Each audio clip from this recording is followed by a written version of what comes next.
Alright. Everybody hear me okay? I'm a few minutes early. I just want to make sure everything's working.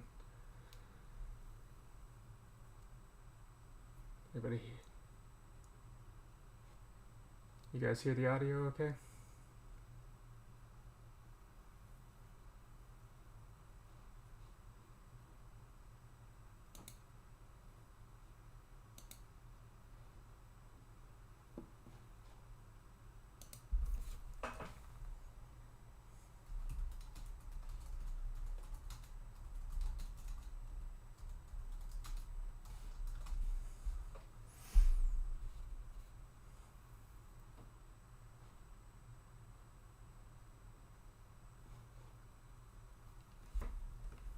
I'm gonna...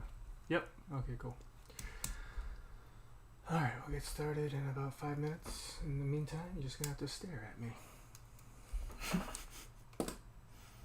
Watch me drink tea.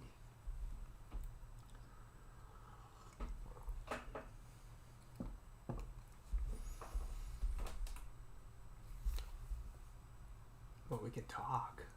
You guys enjoying the show? You guys been to the floor of the show and done your whole like Google Maps thing, and where you're like walking around checking out the booths and stuff? Is it cool?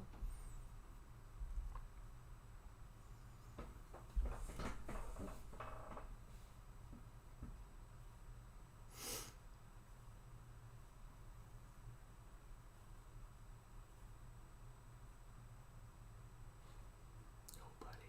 Everybody's so quiet. Alright, I'm not gonna make anybody talk.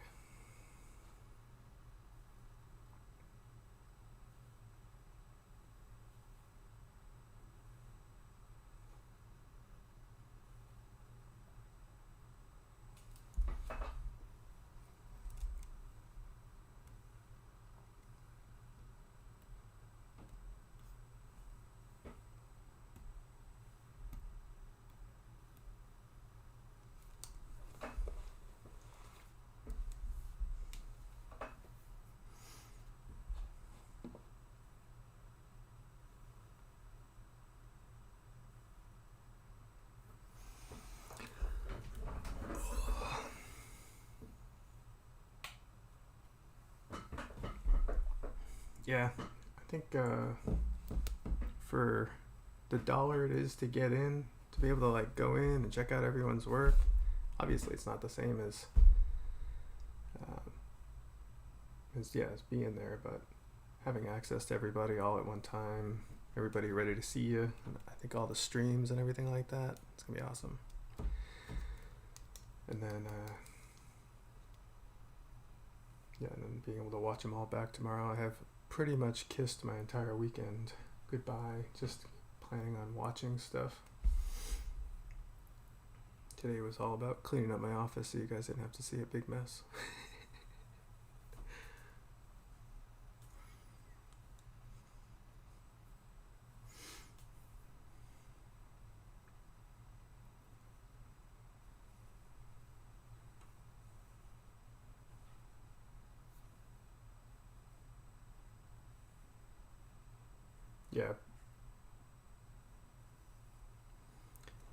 When I think it was Bobby was the first one that kind of hit me with how the scheduling was going to work, and it seemed like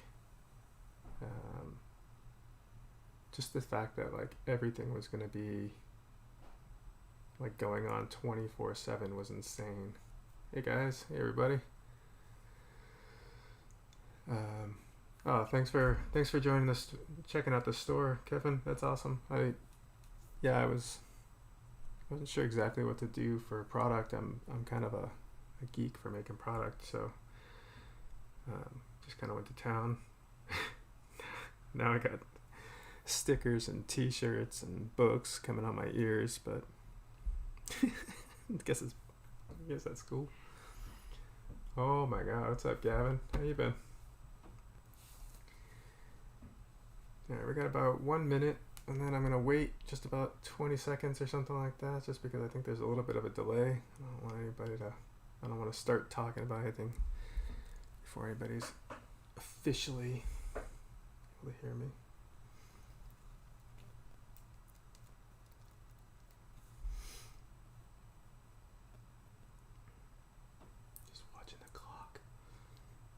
that's 11 o'clock. Alright, so we can get rid of the waiting screen. Glad you guys are all here.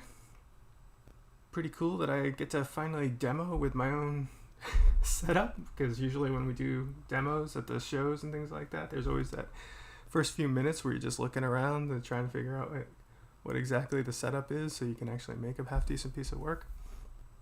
That does not mean that I'm actually going to make a half decent piece of work, but I'm going to show you exactly how I work. Hopefully you guys all got a chance to get over to Gumroad 8, and I put all the files, the exact file that you're looking at right here on my desktop is up on Gumroad. It's not a very complicated, but I have all the rough drawings here. I have a kind of a ghost layer here that just kind of like drops down the rough drawing. And this is just something I worked up ahead of time so that we weren't spinning our wheels trying to come up with a design. And we're gonna work on top of this tonight. So the first thing I'm going to do is I'm going to start inking this, and I put the brushes up on Gumroad that I'm going to be using. So everything that's over here in the stack of my brush palette is available except for this lasso fill, which is something that just comes with Clip Studio. So if you add the brushes, you'll be able to just add that lasso fill into the paint palette, and you'll have the exact same setup. I may jump into some of my other brushes when I get into some of the flatting and getting into the more textured stuff, but I don't know. Sometimes I don't have to, sometimes I do. We are going to play it by ear. But as far as the inking goes, I'm going to start with this this Newsprint Dark brush. It's nothing special. The reason Clip is pretty powerful is because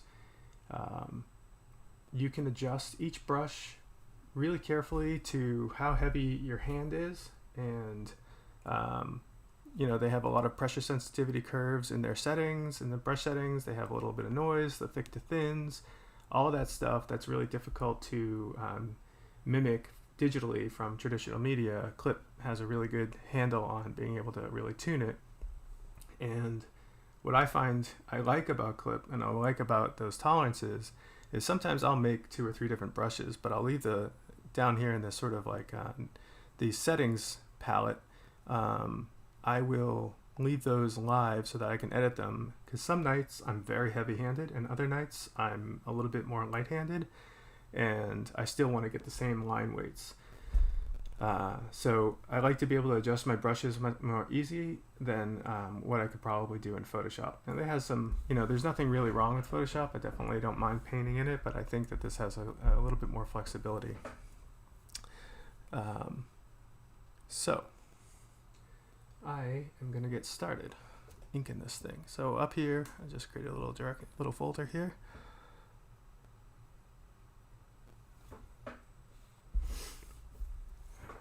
You guys can all see the screen pretty well? Everything's going fine? Like, everything makes sense? I'm not like, yeah, I'm just going to go for it.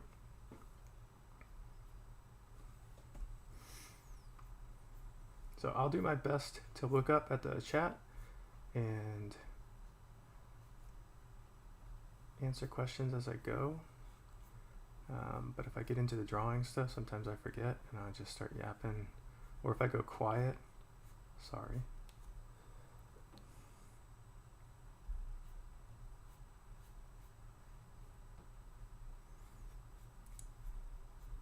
So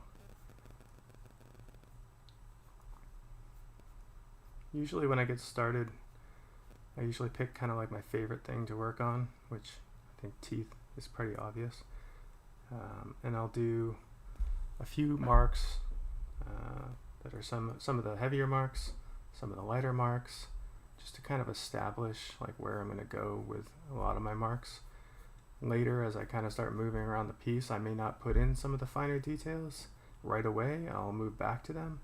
But if I sort of have like a little check at the beginning of, you know, like what I'm trying to get out of the piece, that that can be, it's like a little touchstone for me to remember like what I was feeling for that piece that night.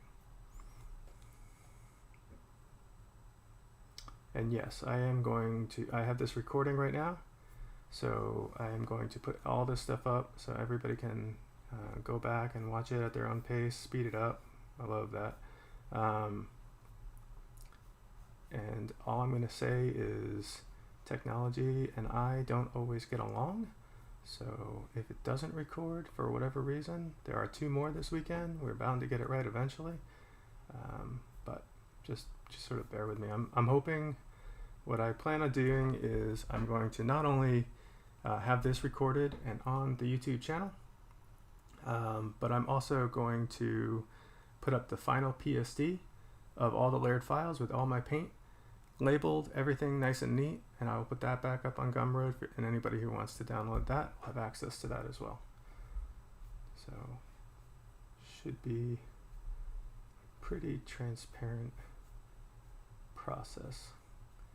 And I don't think I'm going to blow anybody's minds, but I think sometimes it's just kind of good to see different people working even in the same way, because they do things just ever so slightly differently.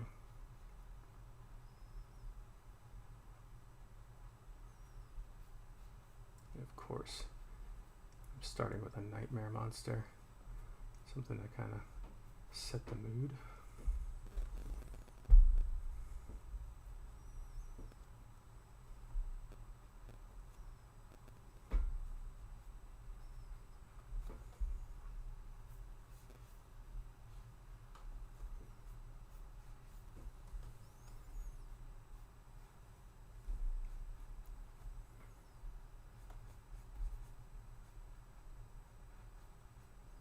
So the one thing I will say about the files that you guys are downloading off of Gumroad, they had a limit to the file size, so I sized them to 2500 pixels by 2500 pixels. I prefer to work closer to 5000. I don't need to be working at 5000 pixels, but I think it's a pretty decent resolution. Clip really handles the large files very well. So if you guys just up-res it, I mean, because it's just kind of like a quick sketch, even if it gets a little bit blurry, it's not going to affect what we're doing here. So up-res it to the size, the biggest size that your computer can happily handle. Always gives you just a little bit more flexibility.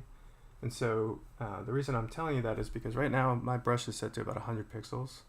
If you're working at the 2500 pixels, then it's going to be probably more like 50 at the size. If you're, just to give you a little bit of calibration, the size of the brush is going to be different. But yes, anybody's asking about the brushes, I threw them up on Gumroad. You can just download them; they're for free. They're over there right now. The links are all in the bottom of the chat.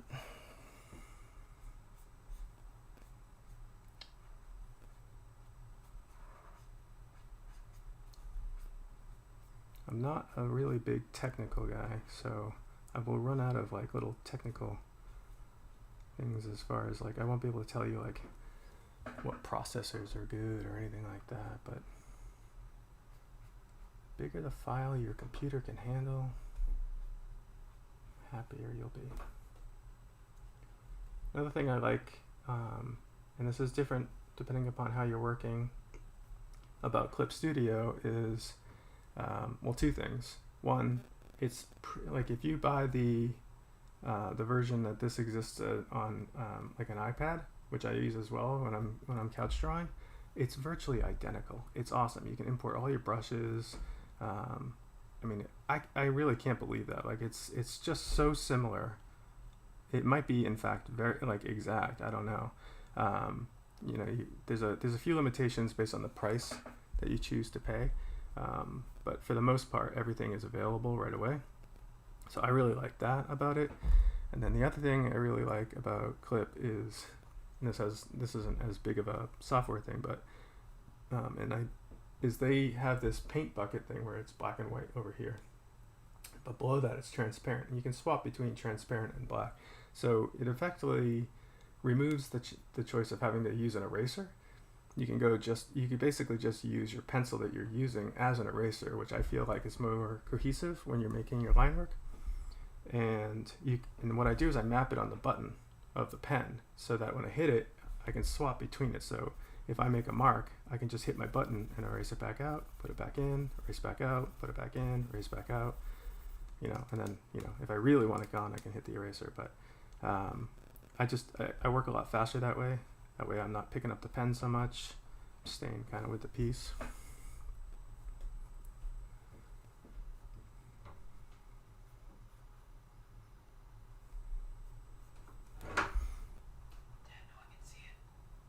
Hold on, my son's walking in. What's up? No one can see it. No one can see what? They're all seeing it again. They can hear it.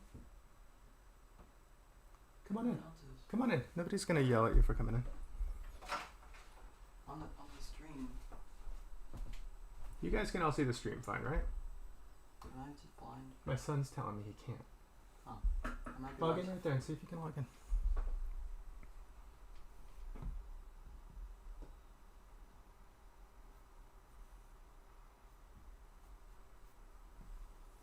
Hit play.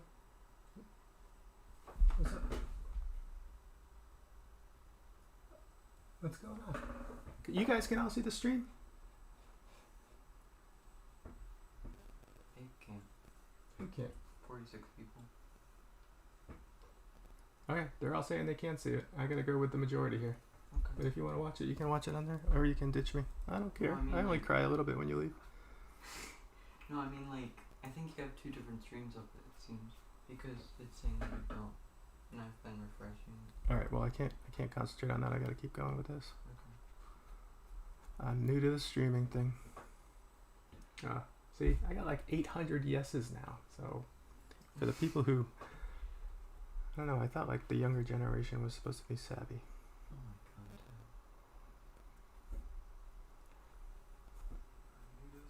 god. Oh god. Oh god. Oh, I don't want to hear myself. All right. Let me get back to work. Okay. I guess I'll just say go to a different stream. All right. Thanks, man.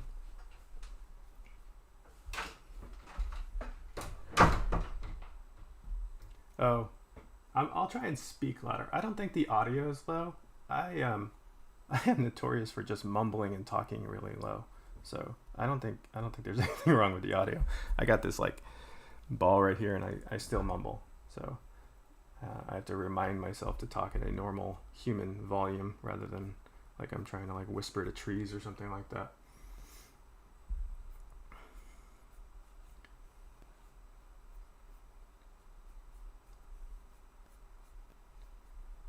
All right.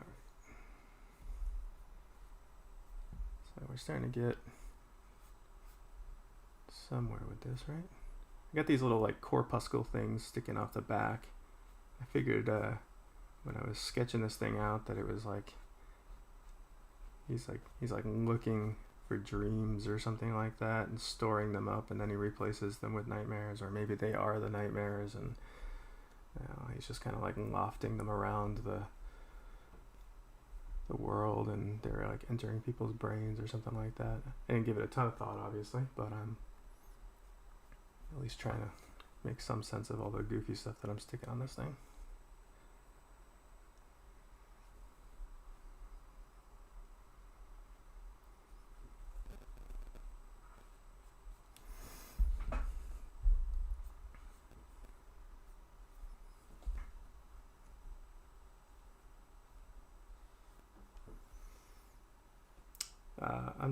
I'm just looking at the bottom of the thread, so if I missed your question, I will try and come back to them towards the end. I'll start looking at the questions and see if I figure them out. But I just saw, okay, so people are helping out. It's Clip Studio. I don't have any kind of strong preference for Photoshop or Sketchbook or Clip Studio. It does change from time to time, but right now my bag is Clip Studio. I really like it. There's a lot of cool tools in it. The ruler tools in particular get me out of a lot of trouble because I'm not very good at drawing straight lines.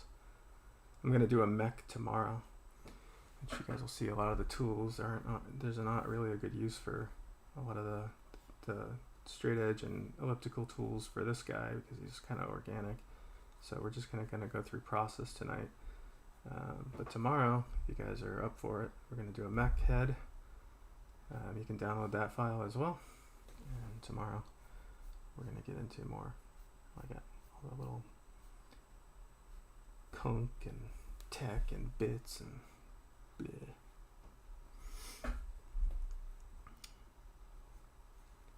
So yeah, this resolution, just again looking at the bottom of the feed, and if I get repetitive, I'm sorry, but I'm also a dad, so I'm naturally repetitive. I work at 5,000 by 5,000. My computer can handle it, and it doesn't.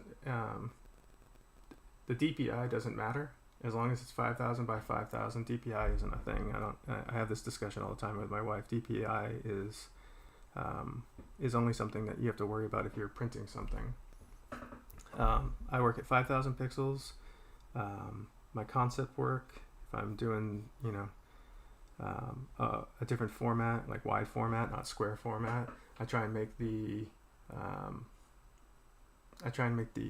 longest dimension between 5 and 6,000, and that usually stands pretty well because then you end up with about 4,000 in the other dimension. So, what's up, Tad? How you doing, man? Just saw your name come finally. Stretch exercises for your hand. Oh my gosh. I suffer from carpal like nobody's business, so my hand is hurting all the time. And I actually do quite a bit of modeling as well. When I was working on the Ratchet and Clank series, I was doing a lot of modeling, a lot of concept, a lot of everything, and carpal just crept up in a way like nobody's business. I was sore all the time, and the only thing that really helped me was to change it up, to try different things out. You just have to tell your body to do something a different way for a little while, and then that'll start hurting, but then the thing that you were doing before doesn't, so you kind of like alternate pain scopes. Yeah, sorry, that's not like a physician answer. They just tell you to stop drawing, but we know that's not going to happen. Put an awful lot of teeth on this guy. We'll get there.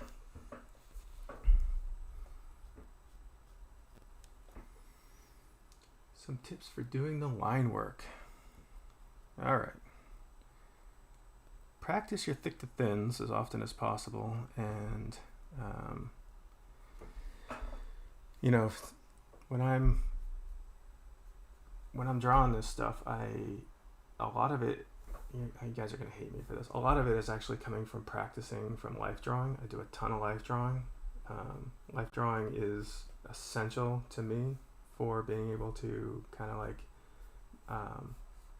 get that kind of like repetitive motion that I need to like make, like if I'm looking at a tooth, like a tooth, natural forms, whatever, these forms are, it doesn't matter if it's a thigh or like an ear or whatever, they all kind of like have like the same flow, they have the same weights. And so like with natural stuff, life drawing is just sort of like this training where you go in and you kind of look at like how things look. And if you're not getting in and doing life drawing, granted, right now it's pretty messed up and you can't get to a live model, but drawing a leaf on a plant is just as helpful. But yeah, you gotta practice that, the way that a form flows. But for the most part, if you think about your general weight and you think about the lighting is typically from the top,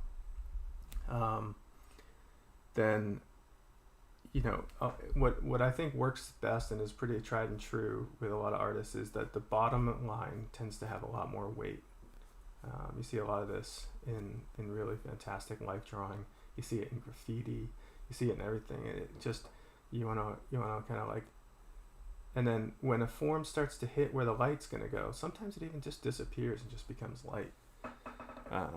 Because I'm gonna be flatting this thing, like I want to have closed lines everywhere. Oh, Mike Dietz just joined. Oh, cool. But yeah, so just kind of, putting that thick in and then just kind of letting it ride to nothing to kind of dissipate. Just practice.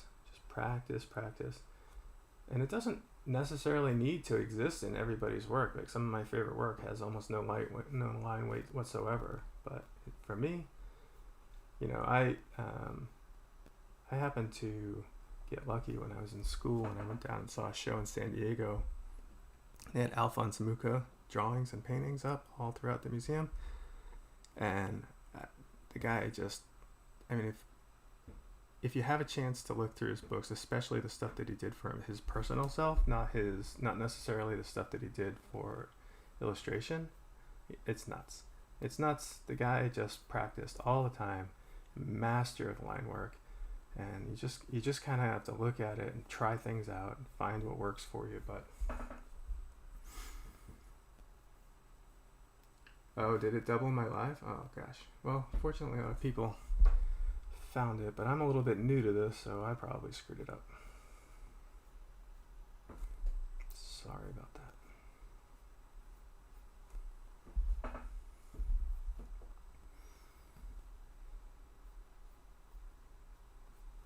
Alright, we're gonna do some like webbing in here.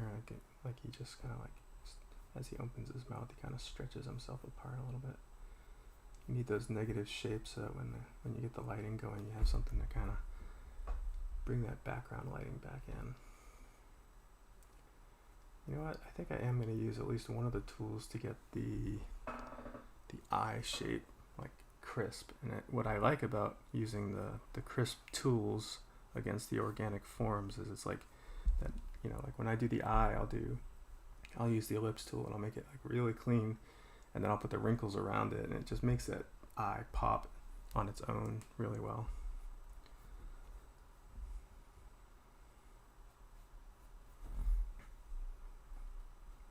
Down here in the neck.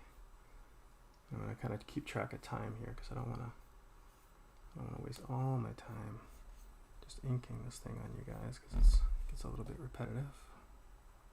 But we'll get it.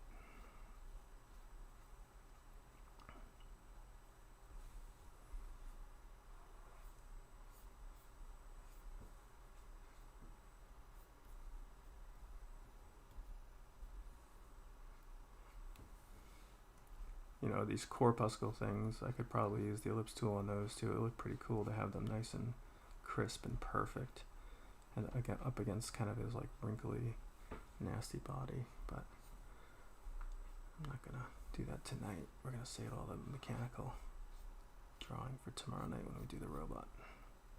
And I'm not too worried about running long if anybody's freaking out at any point. Like I think my kids went to bed. I don't really have to be a parent anymore.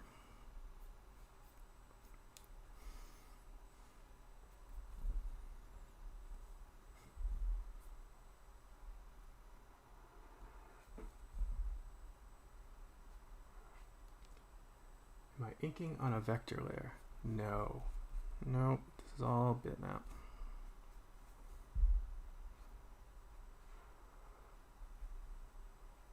Although those are really cool. Someone just showed me those the other day and I was like, like you immediately start being like, all right, how can I use that? Oh yeah, my kids are as messed up as I am. They're not. If this thing showed up in their dreams, they'd be all over it in the morning when we were talking about it. That's the one good thing about an artist. Prepare your kids for some really weird stuff.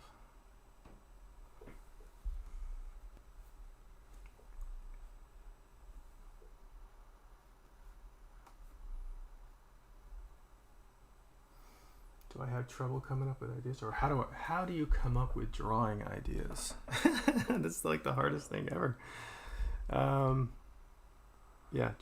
up with an idea, especially, it's worse when you have to come up with an idea after you had one good idea. That's even worse. I usually, my go-to, like everyone has like their little games that they play with themselves to kind of come up with ideas. And what I usually like to do is mix two very disparate things together. The example I like to give is like if you were going to do a concept of an elephant, I think like a really nice contrast to really make him interesting would be to make him a watchmaker. something that like, or like a scientist, something that like required like a lot of like like fine motor skills and fidelity. I think that would be a really fascinating concept. So what I usually do is I keep an eye out for things that interest me, but then when it comes time to working out and that idea, I don't hit it straightforward. I try and find something that makes it awkward and weird and stand out, and I try and infuse something like that into the concept, and that way it doesn't get sterile. It doesn't always feel like it's coming out of like a common place. All right, so I'm jumping into my rulers. These are standard in clip. I'm going to use a special ruler called a concentric ruler, and it's pretty obvious what it does, but it basically just creates this guide, and I'm going to use it to make the eye super crisp. And then we'll cover it with wrinkles, and I don't know, hopefully that works. So you switch back. It just locks your brush. Once you start your mark, it just locks it to that ellipse. Beautiful. When you're doing technology, this thing is a saving grace. And then you can either delete the brush, or you can hit this little diamond in here, and then it shuts it off, and then you're good to go. There's a lot of different ways you can do that. You can just hit a marking menu and it shuts it off. But anyway, highly recommend getting good at those. It'll make all your work feel like, people are like, how the heck did you do those circles? Well, I can't tell you.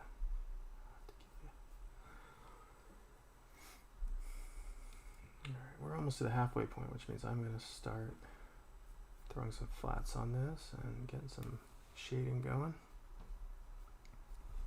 But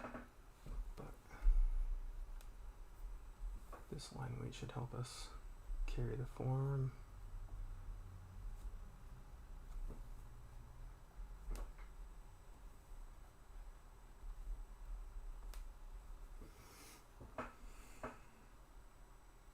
Okay. I'm debating whether I put this eyeball thing in. I'm going to put it in. Sometimes I'll leave it for a flat because I might color it, but I can always color the line work. And we'll just throw some little wrinkles in here because everything needs to have wrinkles. Even robots need to have wrinkles.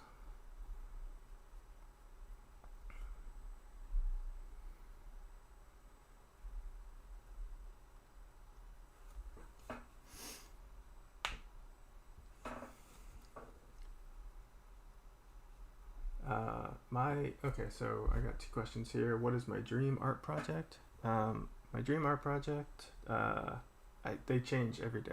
I just want to work on little projects, tiny projects. Like, that's my dream. I've worked on a lot of really big projects. I enjoyed the crud out of it.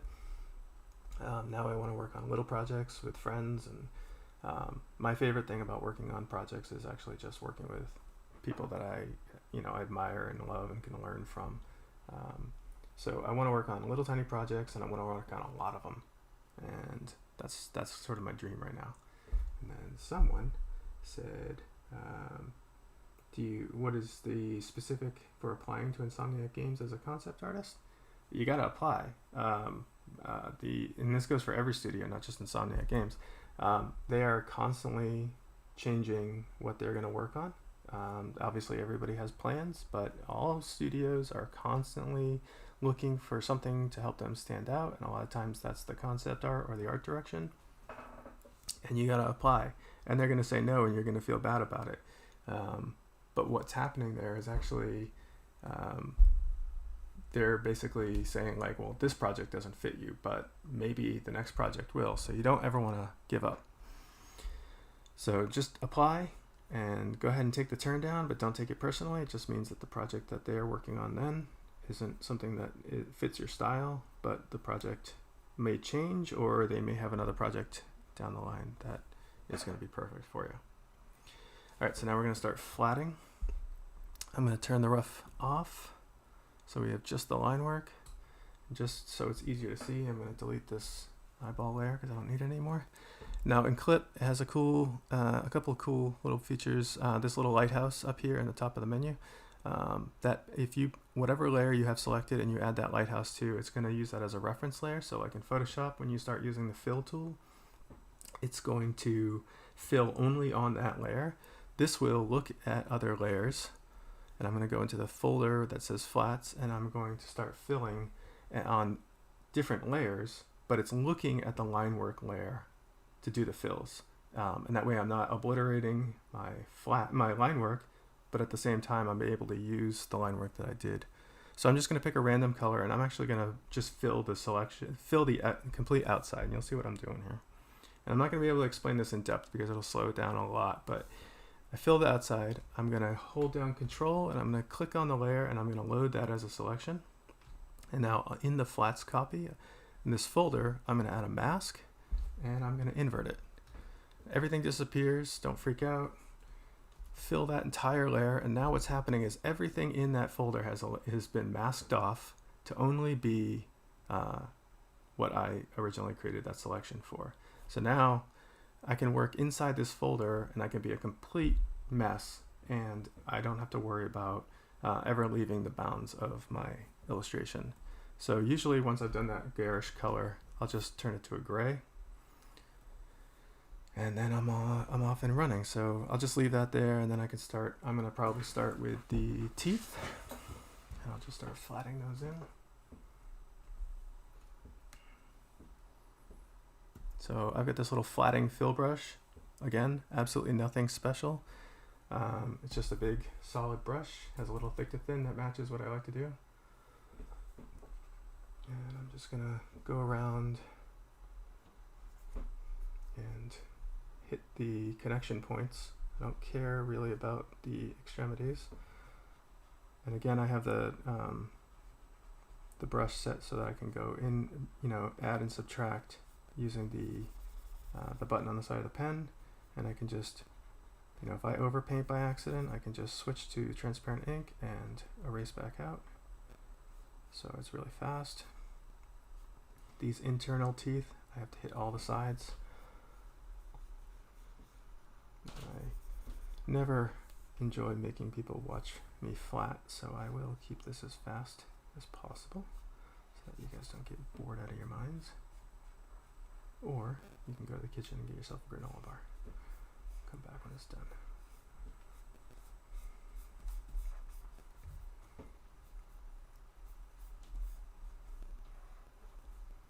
The nice thing I really like flatting right after I do my line work, because I'm sort of in the same, I don't want to call it mental space, but like my hand is moving in a similar way, and so I can sort of, it's almost like I have a little bit of a memory of the marks that I made. And so flatting is a lot easier than if I sit down and flat something that I did a couple of days ago. There's always like a little bit of a disconnect, and I don't like that.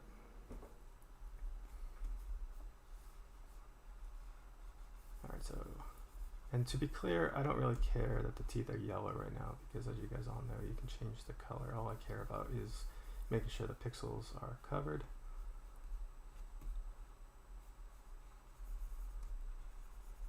Okay, so now we have the teeth, and so this lasso fill, which is one of Clip's amazing little tools, is like whatever you hit as a selection, just fills right up.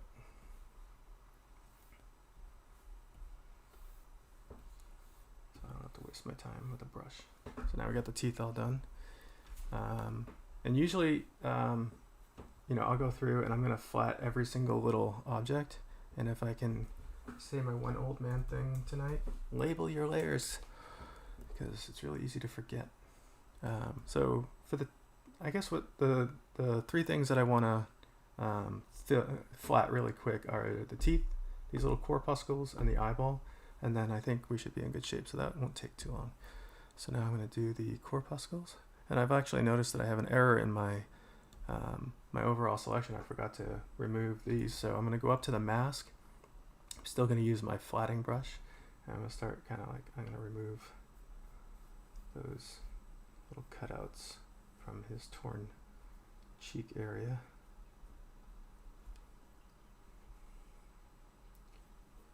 And for anybody who has written just the word creature box in the chat, yeah, I'm one half of creature box. Dave is the other half, and I am the Greg. All right, so now we got our mask updated. I'm going to go back to the corpuscles. Oh yeah, we do the portfolio reviews at SCTN. They're a blast. CTN's a blast, but nothing's a blast right now, right? Alright, so back to the flattening brush.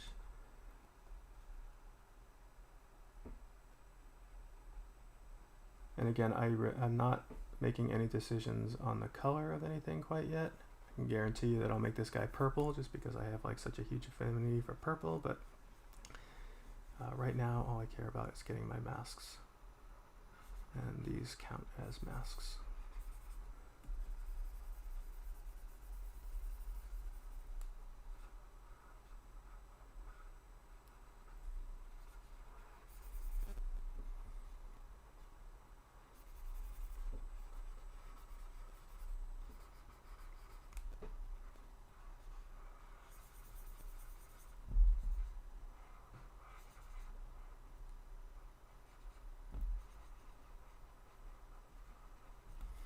Okay, so there's the corpuscles.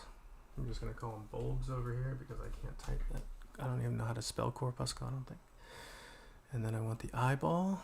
So we'll do kind of like some other garish color for the eyeballs. Now the nice thing about the eyeball is if I put it below the teeth, I don't really have to be careful of the teeth at all because they're laying on top. And I can use the selection of the teeth to remove, but I don't care. I'm just going to do it underneath the teeth. And we're good. There's the eye. Alright, so now let's start choosing some colors, right? Alright, so for the overall, like I said, I like kind of purples. So I'll start with kind of a garish purple. Drop that saturation down a little bit, maybe make him a little bit scarier by making him darker. It's hard working on white right now when you're doing the color. I find that you get a much more accurate color sense if you put somewhat of a medium gray behind everything. So if I drop a medium gray in there, then I have a much more accurate idea of what colors are going together. The white, I think, tends to make you make much more saturated colors. And if you put black, maybe you make them a bit too muted. I don't know exactly how it works. I never work on black. But I think that purple will work. And so let's just get the base colors down. I think these corpuscles could be a bit more dreamy looking. We're definitely going to be lighting them up, so I want to start dark with them, and that gives me somewhere to go when I lighten them up. For the eye, I think also sort of staying in that kind of green palette, but something that opposes both the purple and the blue would look nice. And for the teeth, I think we'll just go with a regular teeth color for now. Oh, that's not how you do it. So drop down the saturation, brighten them up a bit. Alright, so to flat these, I'm going to fix a couple little things real quick that I can see where the flatting wasn't quite what I needed. There we go. Okay, so I'm going to lock the transparency, which is this little lock with a little grid next to it, and that just makes it so that I can now start painting a little sloppy, and it's never going to leave the bounds of the teeth. So now I'm going to grab, I could use this blackout brush, I could even use the airbrush. I have this set of little rock brushes.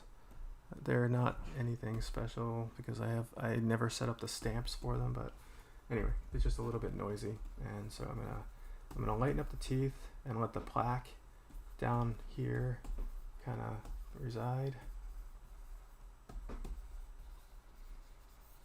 always is a good way to start teeth, and then that kind of gives you like a general kind of grounding, and then I'll just go back in with my newsprint.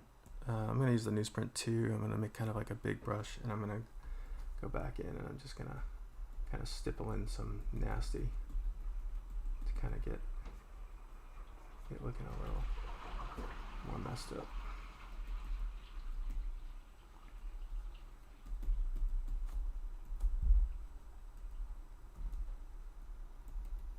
You know, and these little textures, sometimes they completely disappear in the final illustration once you get shadows and everything on there, but there's just this subtlety to them that sticks around that you really couldn't get in any other way.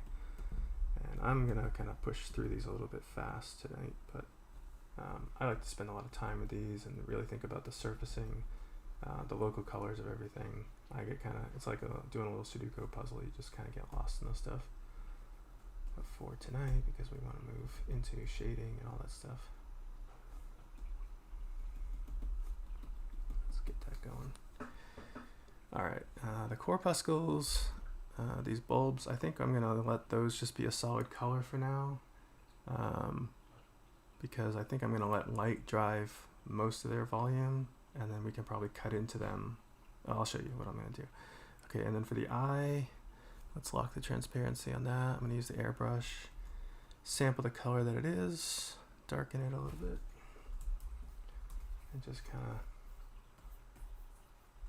get that a little darker around the edges. And then some of this more yellow towards the end. I saw this kind of eye is on a crocodile where they'll have like this like nice yellow on the inside. Then we can take the newsprint brush and just bring some of those veins into the dark just a little bit, and it kind of makes it freaky looking. Nothing creepier than a crocodile eye, because you know it's going to kill you just by looking at it.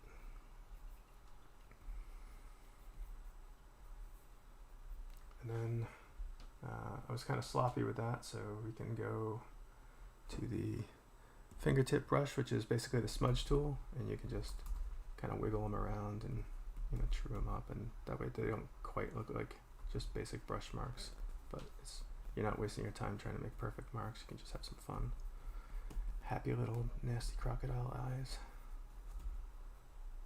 Alright, just like that. Alright, and then so now I'm going to drop down to the flats layer. I'm going to add a new layer, and I'm going to do sort of like the pink flesh that would be inside his mouth. I'll probably start with just blocking it in with a solid, and then I'll start adding kind of some edging to it. So kind of like Venom's mouth. We know that in here is mostly pinks. And this is not the right pink, but I don't care. All I care about is where it is. Okay, so now if you look at like Indian elephants, the way that they have like that nice dark tissue, but then like around their eyes and around their trunks kind of stipples out. It just has this like the way it it's almost like a dot matrix printer from back in the 80s. When probably most of you guys were being born. Just it's like a way of kind of like transitioning that has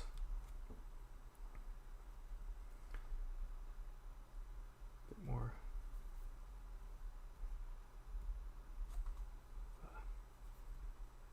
natural look to it.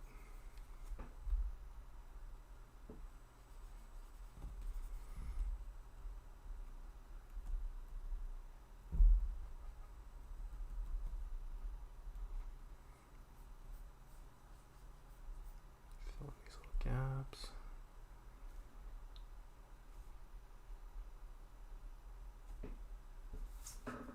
Yeah, that's nice and scary. Alright, so now let's find the right color for that. Probably just a bit more purple, a lot less desaturated, just a smidge darker. Cool, that should work. Maybe just a bit more desaturated. Alright, and then now we go back into the flats again, and I'm going to just add a little bit of modulation to it so it isn't just all one note. So take kind of a darker tone. You know, whenever you see like insertion points for horns and teeth, sometimes they're stirred up a little bit by blood volume or something, so I like darkening them.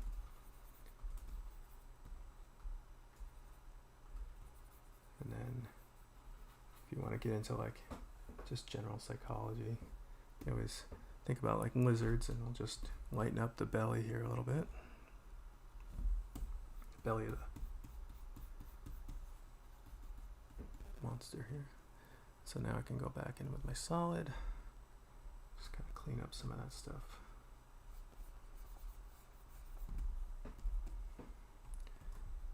Make some patterning. It's not so airbrushy looking.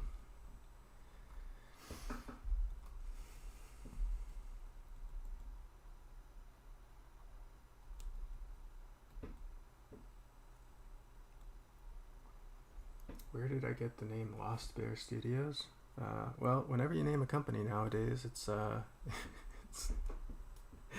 it is a lot. A lot of it has to do with just what words are left to get a website. But no, I was just kind of done with a lot of the kind of bigger projects that I was working on. I just wasn't feeling the same way that I used to feel about them, and I was feeling pretty lost.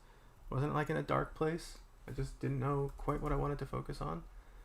I live in the woods, and that kind of became like the token sort of like animal that sort of represented what I was going through. And again, I wasn't like sad or anything like that. Just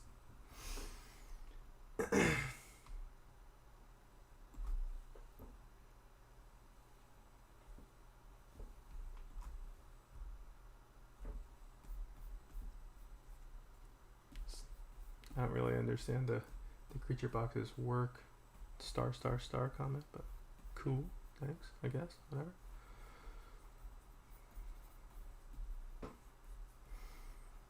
And we'll darken that up, just get a little modulation in there. We'll add a little bit of veining in there, right? Everybody likes veins.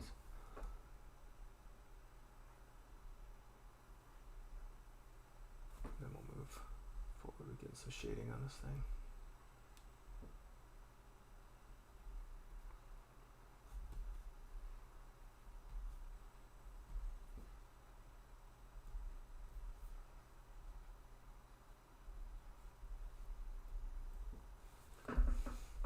Alright, so we got our flats. I'm going to close that layer. Now I put it in the wrong order. Shading goes up here over top of it.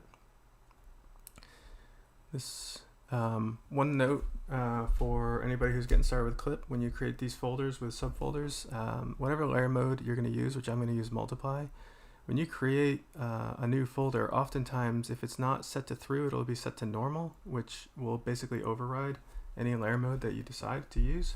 And so you'll be curious like why it's not working. You just have to make sure that your folder itself is set to pass through or through, and then whatever layer mode you choose below it is going to work.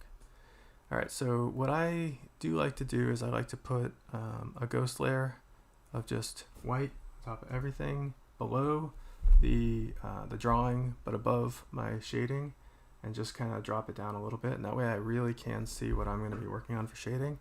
And then I do start my shading just with a dark gray fill layer and drop that on top of everything.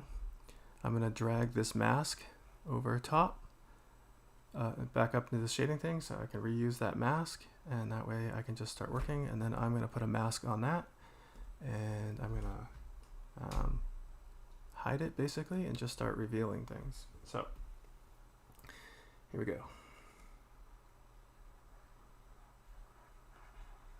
You guys are going to hate this, but I actually work with selections. This is usually when I'll jump to Photoshop because it's a little faster to work on this part. But I tend to make a selection and then work as much as I can inside of it and then move on to the next selection. So when I'm doing these wrinkles, there's a lot of this. So I'm going to go as quickly as I can.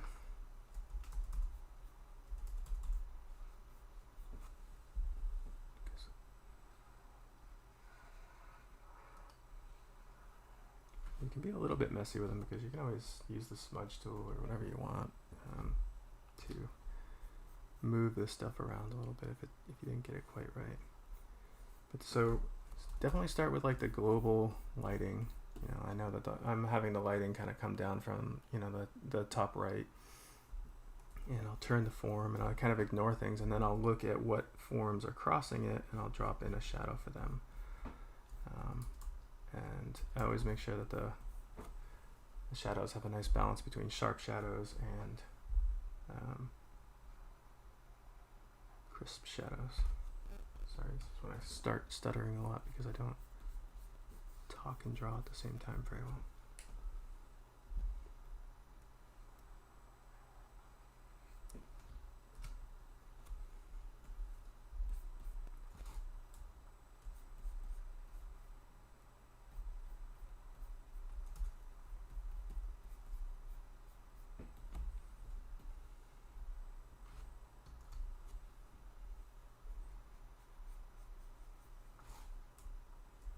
And again, I use the reversing things back out, so sometimes I'll overpaint, and then I'll just switch to the transparent ink and just reverse things out. There's no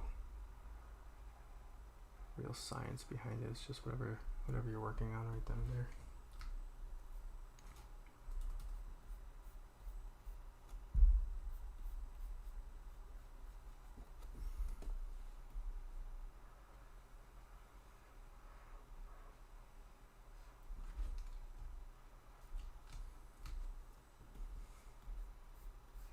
And if you're going to use this process, you have to make peace with the fact that you're going to screw up selections and have to redo them, or you shouldn't have dropped a selection too early or whatever. Just make peace with the fact that you're an idiot and keep moving.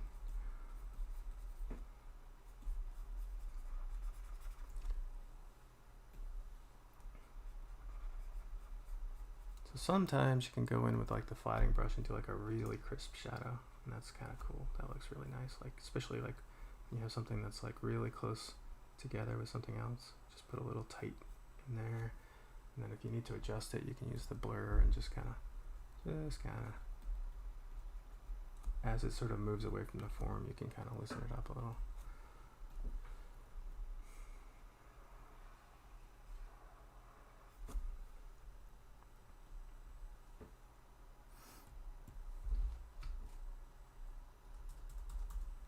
Can you pop one of the yeah, I mean, it's got to be someone else besides me, because I don't pop corpuscles. That's nasty. So if you guys are willing to do it for free.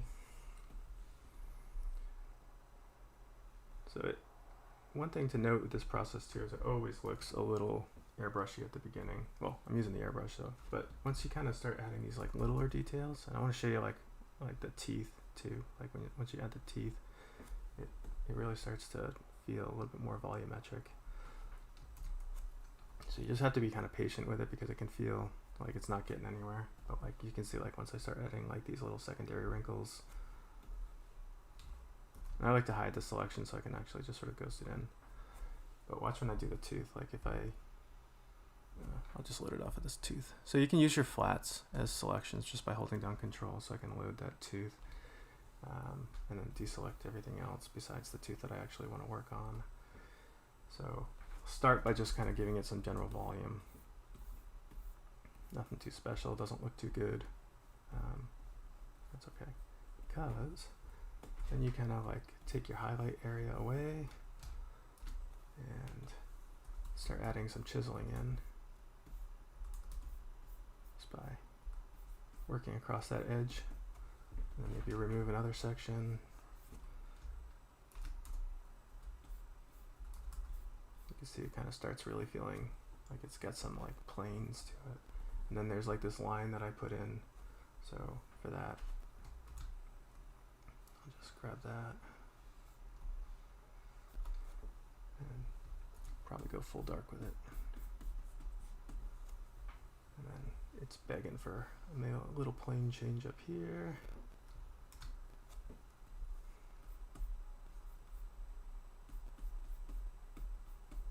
There, now it has like this nice faceted tooth, so it's, we'll go through all the teeth and kind of do that, and that'll look cool. So now we're getting to the kind of like the higher edge, and I decided earlier on that I was going to do the lighting from the top angle, so there isn't as much I'll keep it here. As much lighting up here. Just want to kind of like round out these forms over here. And we can do some of these like secondary wrinkles just because we're having fun with them.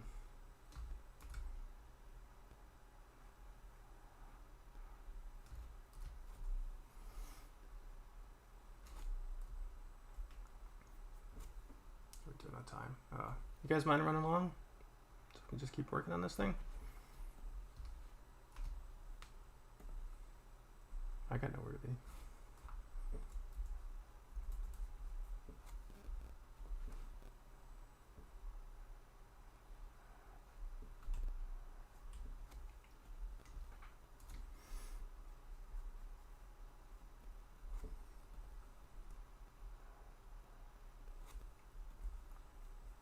So a lot of of this is going to be in shadow. So I'm doing kind of like the leading edge where the light's hitting it the most. And so like I know that if I do this inner area here, and I usually don't go ahead and do this right away, but I like to kind of like find it. But I know a lot of this is going to be in shadow in here. So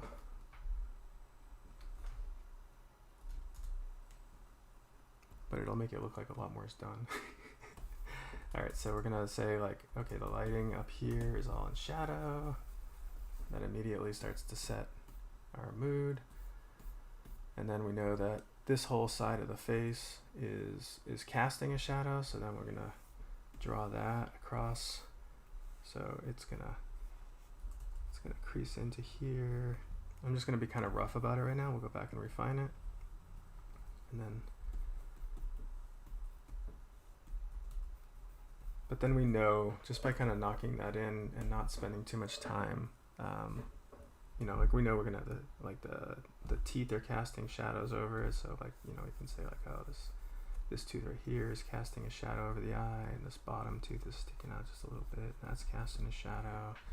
And that little tiny tooth right there, and that's kind of creepy.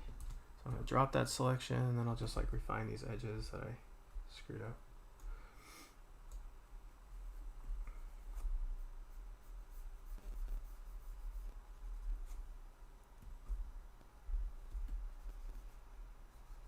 But yeah, there's this kind of like running gag about like how many times you'll like spend a ton of time working on shading a piece, and then you'll drop a shadow over that area, and you'll have wasted your entire afternoon beautifully rendering something out that has a cast shadow on top of it. So sometimes it's nice to just knock in those bigger shadows. It really depends on what kind of mood you're in. If you feel like you're being self-destructive that day, hey. Alright, so let's go back and finish up this top area right here.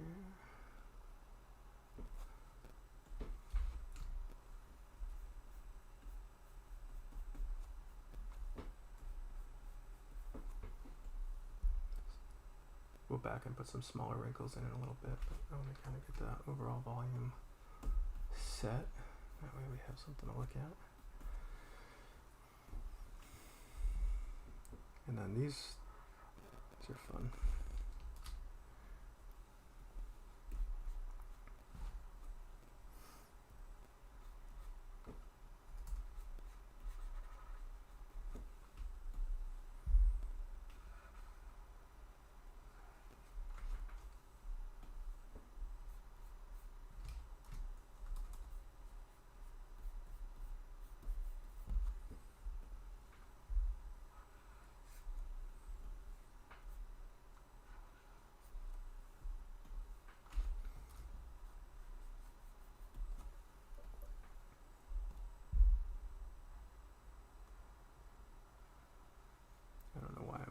Direction. Usually I try and stay, like, go around the mouth first, but whatever. I just move down the neck a little bit.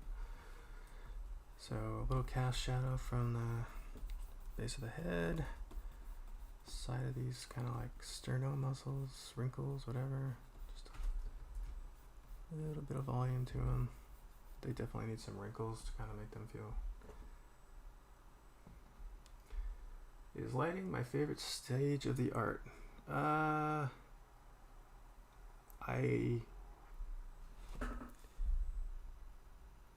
What I like about my process now is by the time I'm sick of doing one process, there's this other process that's very different from it, that's like next up, so it doesn't become repetitive.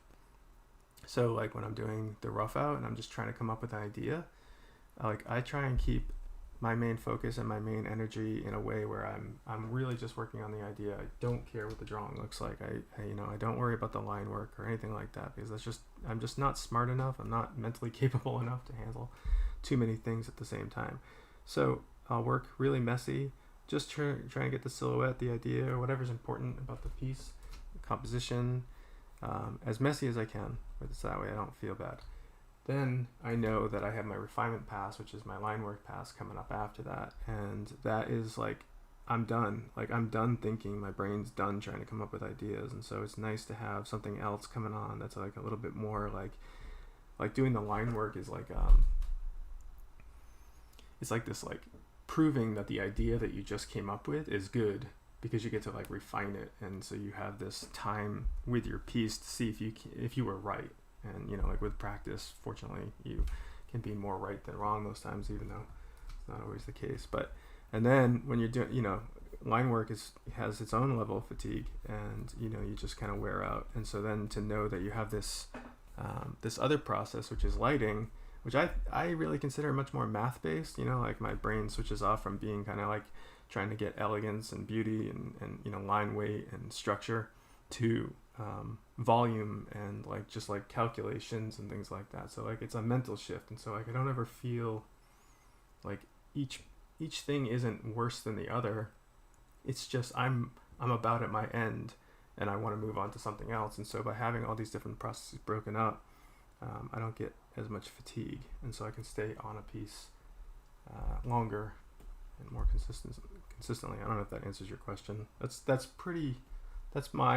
my style. Like I don't think everybody functions that way, but I like having a lot of different parts of the drawing waiting for me to do something else.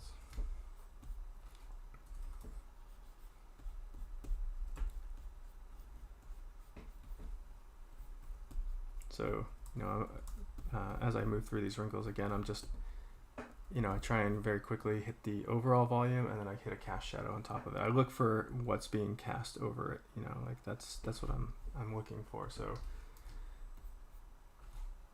first hit the overall lighting as if nothing's hitting it, and then go back and kind of refine what might be casting on top of it. And if you just kind of go back and forth between those two, usually you get through it pretty well. A lot of artists would never just kind of like work piecemeal all the way through it, and I actually don't know if I would even recommend it, but I just enjoy it. You know, like remember like in high school when you just draw something, you just like start in the middle of the page and start like working out. Something satisfying about that. And I think because the structure of the drawing is done, then you can be a little bit more irresponsible.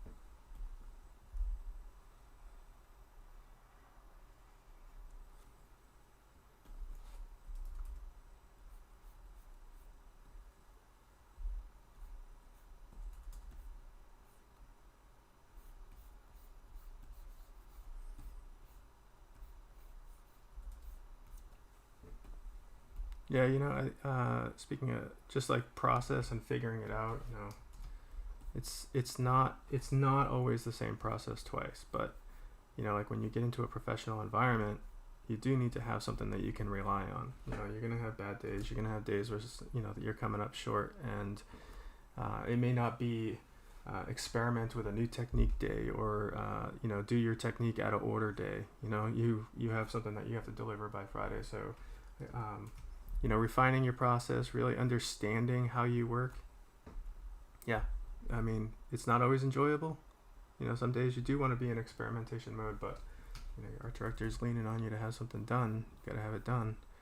So to be able to have a reliable process is pretty huge.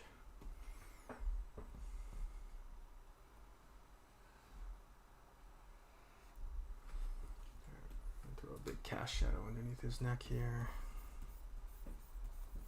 That way I don't worry about it too much.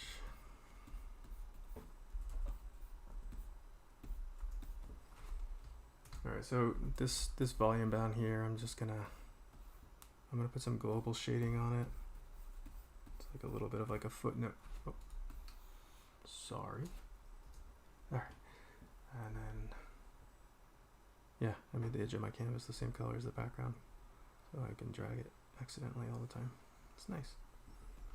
Like setting yourself up for failure.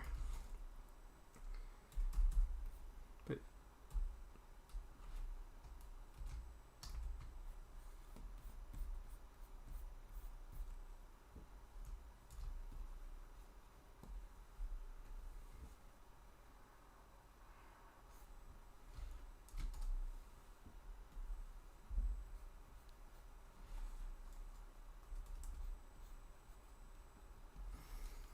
So I'm going to go back to this blur tool. You can see how sharp some of these selections are, and they're like kind of distracting. So if I just go back and, like I know that some of those forms are starting to need to be kind of calmed down a little bit.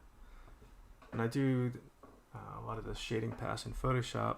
I often will set the selection tool to have a bit of a feather naturally to it, and I really like that. That way it just sort of like never becomes too crisp. But Clip doesn't have that yet, and I will be writing a letter about it.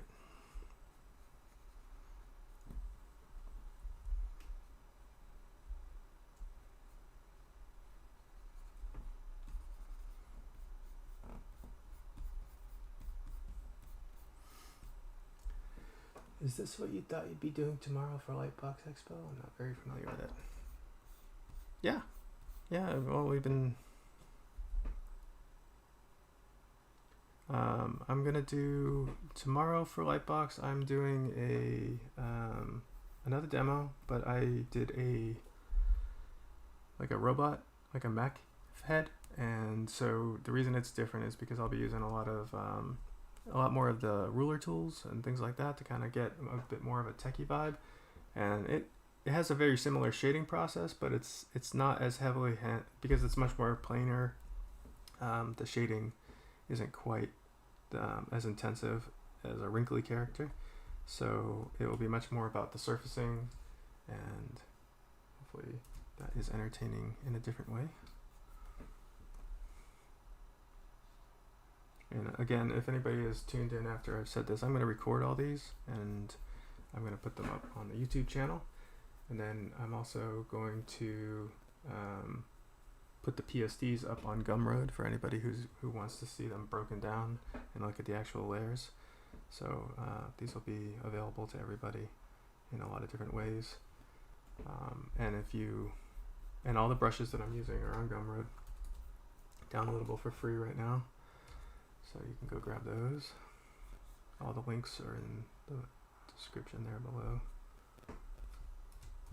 None of the brushes that I've made are anything special, and that's somewhat on purpose. Like I get sucked into beautiful brushes, and I really start worrying about whether the brush is doing the work or if I'm doing the work. And just as like a little self-guided ritual, I try and make sure I'm doing as much of the work as possible. Doesn't always yield the best results, but it's at least something for myself to kind of make peace with it all. Alright, so let's add some more facets in. I work in any program I can get my hands on. We did a lot of the Ratchet & Clank concepts in Sketchbook Pro, and it's a great program. It's cheap. Love cheap programs. It has an amazing brush engine. Autodesk did a really good job, and they listened. Like people would say like, oh, you need this, you need that, whatever, and they really updated it. So it's a nice program. It's a small program, and so you just have to understand that it's not Photoshop and it's not Clip. It's made for just kind of like light sketching and doing some basic stuff. So if that's what you need, it's a great program for it. Clip and Photoshop are both juggernauts. They both have a lot of bells and whistles, and they have different bells and whistles.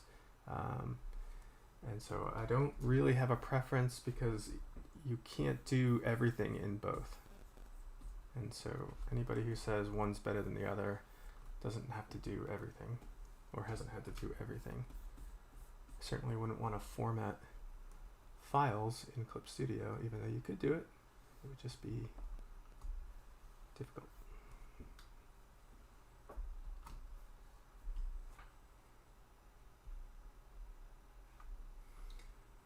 Would you say, are you working with them for the next tutorials, like tomorrow? Who? Autodesk or Clip or who? I'm just working on my own stuff. I'm doing my own thing. I'm not working with anybody.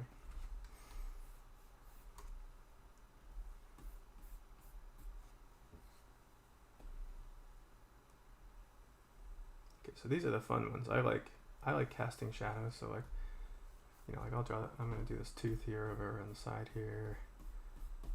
And then every tooth, they're not that much cast, but anyway. So then you can take this tooth that's in front of it and just drop a cast shadow over top of it, and it kind of sets it back, gives you a little bit of volume.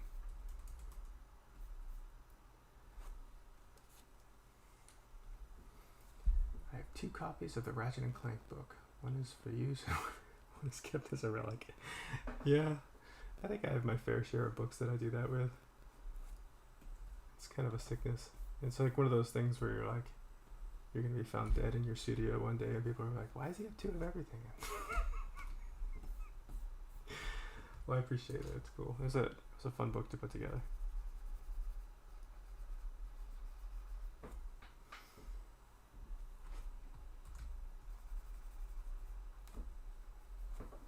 So these cast shadows, sometimes they don't actually make sense. They have to be more of like a choice. But what they do is they set the tone of space. Like cast shadows are definitely moody. Like they definitely have like a film noir trick to them. And they also set things back in space. So they, when you have that shadow laying over it, even though it may not be like if I 3D modeled this thing where that shadow would actually lie, it kind of tells you like, oh, this tooth is in front of the other tooth, and that is, if you're making that choice consciously, it can really add a lot of drama to the piece. And I think if you do it just right, not too many people are going to call you out on it. Only a choice few. Alright, so now get into these volumes in here, get some of those wrinkles going.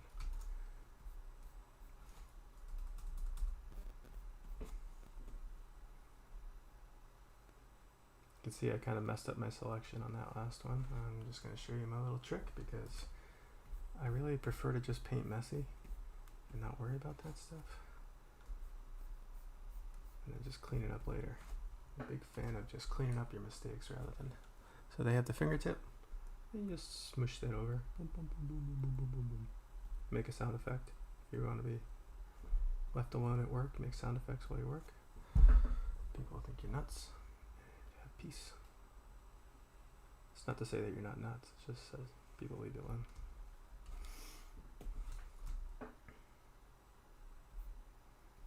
Yeah, I know I'm running long. I'm sorry, but I appreciate you guys stopping by. Anybody who's peeling off, I'll have this whole thing recorded, and you guys can hopefully check it out later. But I just decided I'm just gonna keep going, and like I said, don't feel obligated by any means to stick around. You guys can check out what I did later. But I really do appreciate you guys coming by. It's awesome.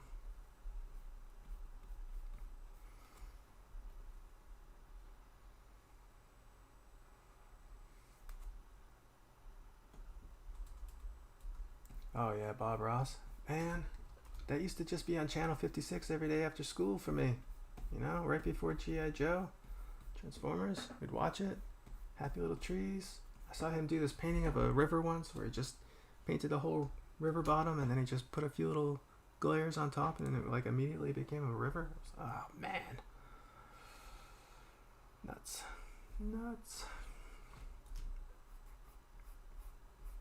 I don't really draw happy little trees. I draw like ugly little monsters.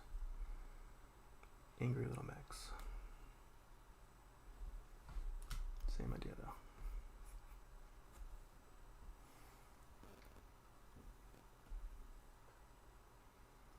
Oh yeah, sound effects are the key to everything. Although,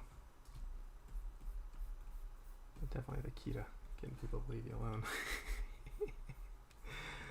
Alright, so I purposely went ahead and left this top portion of his wrinkly cheek. I have to name it because it doesn't actually exist. And then, so now what I'm going to do is I'm going to cast a shadow over that, but I have to kind of think about the fact that it's round and it's sort of diverging back, and this whole side of his face is covering it. So I'm going to quickly just drop in a diagonal to say which direction that goes, and then I'm going to go back and go around each form the way that the light would kind of follow it, and that kind of gives it volume. And then I can go back on my little handy dandy blur tool, just kind of take some of the edge off of it a little bit of interest, and then all of a sudden it just looks like that shadow is cast across it. Okay, so now do the same. The teeth are a little bit tricky. Like the teeth are gonna be a little trickier to cast across those wrinkles because they're gonna move, like a different rate. But like let's say, actually we already stopped the teeth there, so they wouldn't hit. But down here they would. So this is airbrush. So we know that this tooth is maybe casting there. I'm just gonna kind of knock these in real quick, just kind of see what they look like. Yeah, that looks scary. That looks scary. So this tooth right here is starting to wrap over this gum line, so I'm gonna kind of curve it down instead of just kind of to that one. Carry that gum in.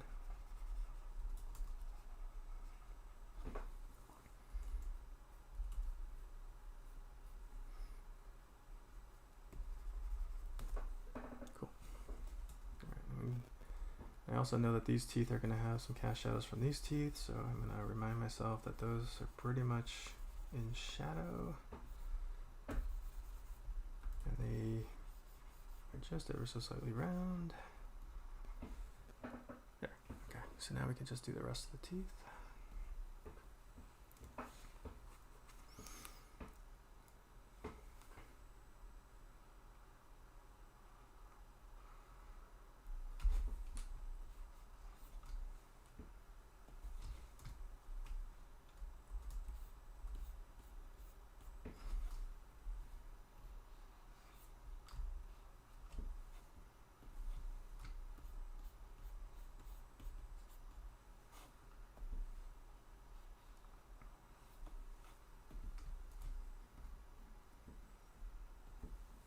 I can promise you that the process sort of speeds up once the shading is done, so it'll get kind of final decision times coming up soon. I think we're just about done with the shading. Shadows I usually just use multiply. Nothing too fancy.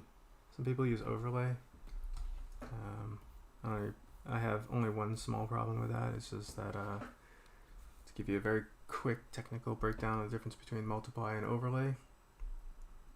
There's 3 layer modes. There's add, overlay, and multiply. Multiply takes everything from white down to black and it darkens it based on 255 values.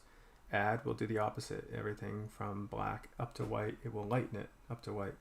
Overlay sits in the middle and you have a range above and below it, so you can add and subtract to it. Problem is this is so nitpicky, I apologize. It's only 128 values on top and bottom, so you're losing half your color range or your value range by using overlay. Does that actually show up? Probably not, but I just don't use it.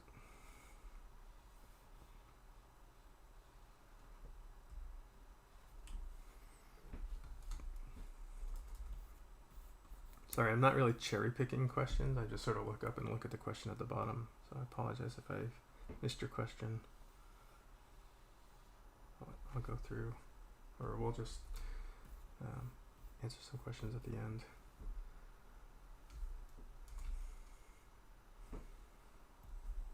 Alright, so yeah, and don't get me wrong, the whole overlay thing, like, who cares? Whatever gets you to the final piece, honestly. Like, if someone says there's only one way to do things, that's their problem. Like, what it takes to get to that final piece is hard enough. I'm telling everybody that there's only one way to do it. So, do it the way that makes you happy. Just know how it works. If you know how it works and it works for you, that's the right way to do it. The only time it doesn't make sense is when you say you want to do something a certain way and you don't actually know what you're talking about. Then it's bonkers. We all been there.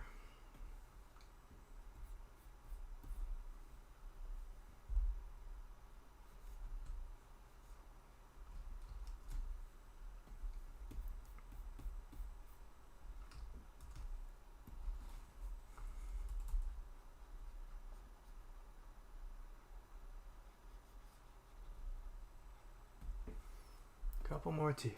You guys are doing awesome. I feel like I'm take you guys to the doctors or something. I never realize how long this takes because I'm always by myself and it doesn't really matter.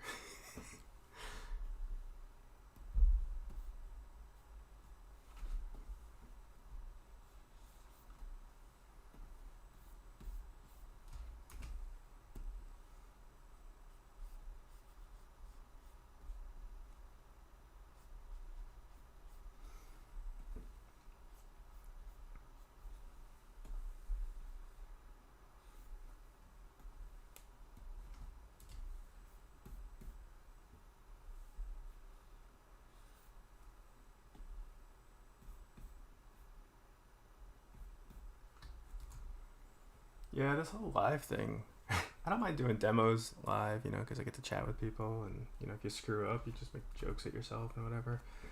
And when I do the pre-recorded stuff, sometimes, like, what you guys don't see is, like, I'm getting up to get a cup of coffee, and I just hit pause or something like that. And that's a nice thing, like, it's nice to be able to take your coffee break and get mad at yourself for painting a certain way or something like that, and not actually have that in the edit.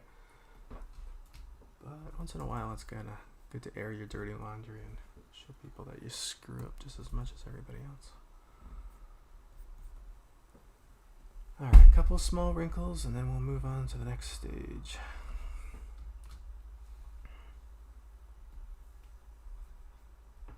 If this were something that I was working on quietly in the middle of the night on my own pace, I'd probably do these little wrinkles until I was blue in the face. I love doing them. They really add a lot.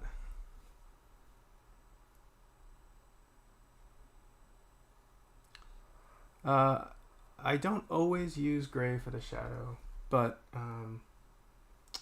so what you're gonna see is I'm gonna change the color, and that's the beauty of this. Is like I'm working on a completely separate layer.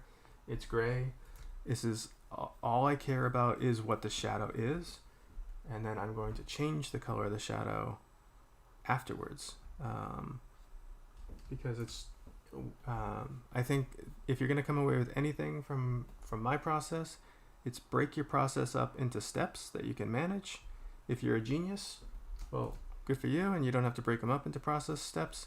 But right now, all I care about is light logic, and that's all I'm focused on.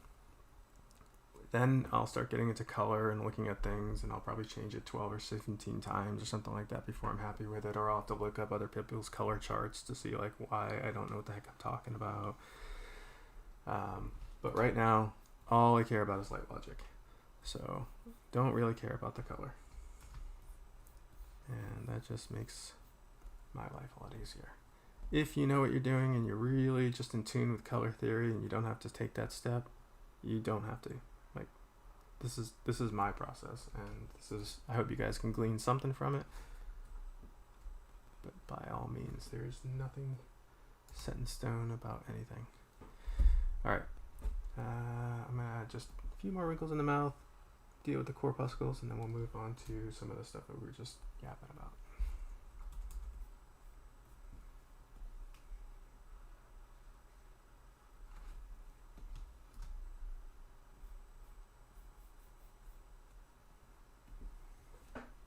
Okay, so now I have the corpuscles, the bubbles, whatever you want to call them. I can just make a selection off of those. I can go back up to my shadow layer, hit delete, and I have those things cleaned out. So that's a nice thing about keeping all these flats on separate layers, is you can also use them as selections to kind of like, if I wanted to, I could have done that with the teeth. I could have done the entire flesh area and not worried about the teeth, and not had been so constrained to kind of going around them so neat and tidy. So whatever makes you comfortable, again, make your life easier. So now with that selection loaded, I'm going to do some general shading on these things. And the way that these are going to work is I'm just going to have them more like glass, where they are getting some of their lighting from the outer edge as the sort of form converges. So, and then we'll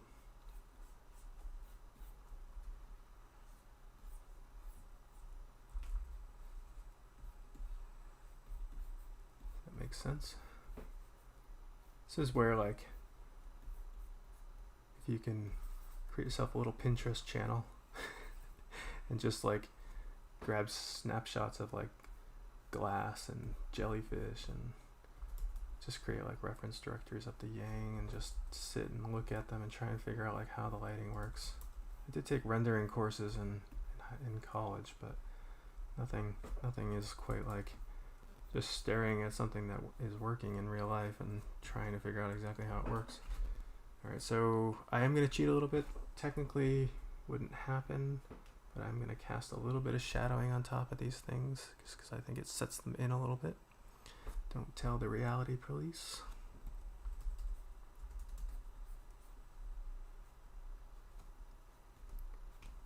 So like just having that little cast over right there. We could justify it by saying it's some sort of like reflection or something like that. And then I'll just blur that down a little bit as well.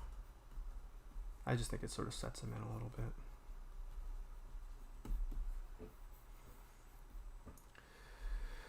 Okay, so the shadow is gray, right? I like a little bit of purple, so I'm going to start with a garish color. So now I'm not on the mask anymore, I'm just on the gray. I'm just going to throw in a really garish purple. It's still on multiply, so it's going to be dark. So there's their garish purple.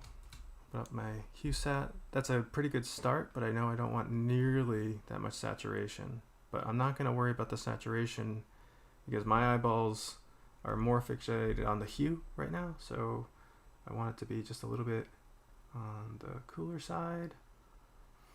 You know, with something like a demon or something like that, you could definitely go more green, or you could go red, you know, like that looks pretty sick. But I think for this one, we're going to go a little bit more blue. Then I'm going to drop the saturation way down. So it's just sort of like a nod into it. Right, and that way just have a little color in there. Doesn't have to be too heavy-handed. It really depends on what your final lighting is. Like if your final lighting is, you know, like he's in a club or something like that, and he's got bright reds and blues all over him. Well, then you got to deal with that. You got to figure out what the ambient light is. In this case, let's say he's like out in the dark or something like that. Okay, so now this is the fun stuff. So I'm gonna put a layer above it. I'm gonna set that to multiply, even though you don't technically have to.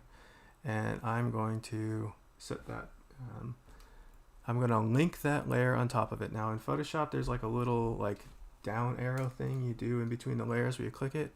In Clip, there's these two ellipses, and you click that, and you see this little pink dash show up next to the layer. That means it's now the child of the layer below it. And now I'm going to go through pretty quickly, but with a really dark purple, and I'm going to just kind of go through the core shadows. Oh, that's way too dark. Shouldn't use a flat brush with the airbrush. And I'm just going to kind of go around the edges and kind of bring out where some of that core shadowing and where some of the light really can't get in. And just kind of punch up some of those Terminator lines. And you know, deep in the creases where the light really can't get in, it gets a little bit darker. And this doesn't have to be perfect. It really just is like a subtle thing. But like, you know, like on this neck, as soon as I put it in, you're gonna see like it all of a sudden it kind of looks like reflected light is kicking up on the other side of it there. So I'm just kind of darkening up that little core right there. My wife will kill me for getting all my terminology wrong because she's an art teacher and painter at the same time. She knows her stuff. Okay, so now I'm making some selections, kind of like the wrinkles from before. You don't have to do nearly as many, but these also have some converging shadows. You know, like this area right here where it's technically like a little wrinkle from the tooth. I'm gonna just darken that a little bit. Same thing with this one. Little finger hole. Right. It just kind of like makes it pop. And let's see. And then gotta go in with your fingertip tool or whatever tool you like. I mean, if you were being really careful, you wouldn't have to use the fingertip tool. But let's just be honest, I'm being a mess right now. And then I'm just gonna like undulate it a little bit so it's not quite so perfect. Right, and then I'm gonna say that back here, this very back portion, let's make a selection off the eye. I'm gonna reverse it. And then all this flesh in here, behind the teeth.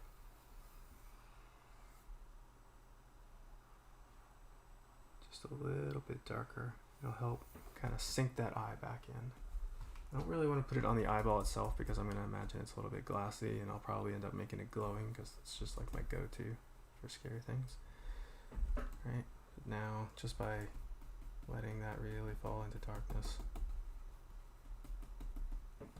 Spooky. Alright, so there's our core shadow. Nothing crazy. Guys. And then, oh, what did I just do? Did I hit fill? Okay, sorry, that was a mistake. That's not supposed to happen. All right, so I got my, got that layer. So now, and above that, I'm gonna do just a little bit of some of the sort of like glow in the dark flesh, you know, like the subsurface scattering. So I'm going to just fill this with kind of like a blood red, pretty deep. Just fill it. And I have a selection loaded, which is done. All right, fill it. Okay, and I'm gonna set that to add. You can set it to overlay as long as your value's right. It's a little pink. I'll probably just cheat that over towards warm a little bit. There we go. And a little bit darker. Perfect. And I'm gonna mask that so it's completely invisible. And just ever so slightly, like barely reveal it. I want to start just bringing some of that blood volume, some of the light piercing through to that. So take a look. This is it without that ghost layer that we've been working on. This is with, I'll probably leave this off by now. So just a little bit of where the skin's a little thinner and some light is kind of bouncing around inside of it. And you can be kind of messy at this point because you're just kind of getting a general idea of where you're going to put this stuff. We're going to cut back into it. So then I like to take the flat brush and start pulling some of these veins out. That's too big. Actually, let's use the newsprint. It's a little softer. So like when you see like a dog's ear or something like that lit up from the back and you see that like nice glowing light coming through and they have a couple of veins that are moving through it. Just breaks up that form a little bit.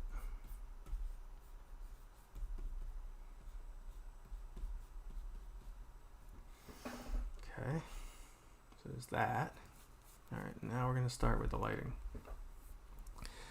So I'm going to show you a very quick and dirty way to get your lighting going. And that is, I'm going to duplicate my entire flats layer and I'll merge those together. And I'm going to bring those up above everything. All right. Now I'm going to slightly desaturate it. You don't want too much color in there. A little bit darker. I'm going to set that to add. And now I have basically like a slightly quick and dirty, and this is like deadline driven, right? Like this isn't going to be like the way that you would actually do lighting if you were like taking the time. But so then what you can do is you can click select your shadow layer to get yourself started and invert that selection and mask that. So now what I've done is everything that's in highlight that isn't being used as shadow is lit up. And it looks, you know, like when you first do it, it looks kind of juicy. You're like, oh, I'm almost done. But that's not really the way to use this. So the way to use this is that you stick this in a subgroup. Make sure it's set to pass through, which is annoying, but anyway, set to pass through. we're going to put a mask on that, and we're going to hide everything by deleting and making that mask pure black. And now we're going to slowly start revealing some of those highlights. Now what we're doing here, well, what we have basically set up is no matter what I reveal on this black mask, if I turn it off, the maximum that I can reveal is only in the highlight areas. It's not in the shadow areas, so we're not going to get any highlights in the shadows. And so I can actually work a little sloppy. Again, this is sort of more of like a deadline driven technique. So I can start painting in some highlights. And this is going to look pretty boring at first, but the thing about highlights is they really like to be different on different surfaces. So the first thing you do is you just kind of knock in the general shape of these things. Just find your areas, your high points, and just kind of start blocking those things in. And you know, like on this neck, which is essentially a tube, that the highlight would essentially be a straight line down there. And it doesn't have to be perfect. The nice thing about a wrinkly monster is nobody knows if it's right or wrong. Then go back in with your newsprint, just like we did with the veins, and you start removing stuff. This is when highlights really start to come alive. And you say, just by making kind of like pattern texture, they aren't perfect. So we're gonna kind of wrinkle them up and really mess. I'm doing everything I can not to swear. You know, just kind of bring those, like they have some texture to the skin. In here might have some wrinkles. So now the highlights aren't perfect. You know, as we move through these things, they have this kind of like they're picking up the scales, and you can just quickly go back to the opaque and add stuff back in and subtract. And as long as you're not going too heavy-handed, it starts to look kind of natural.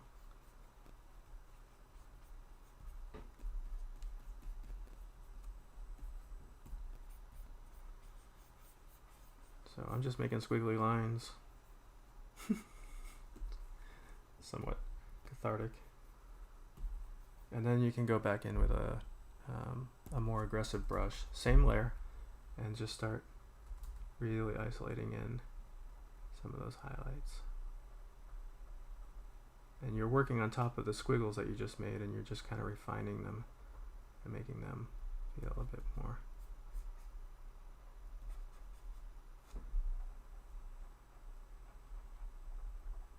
So we're going to do one more highlight pass after this because this guy's wet, so he'll have a lot more bright highlights, but this gets us a lot of the way there.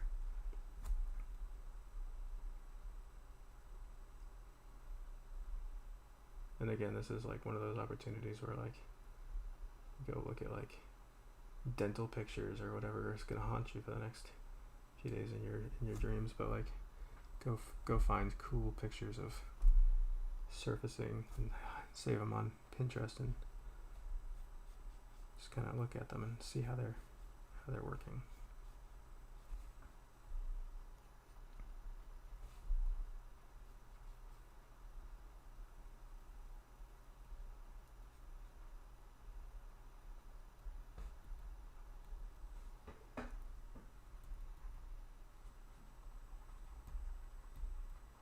And I'm working a little quick here because I know we've been going on for a long time, but we are almost there.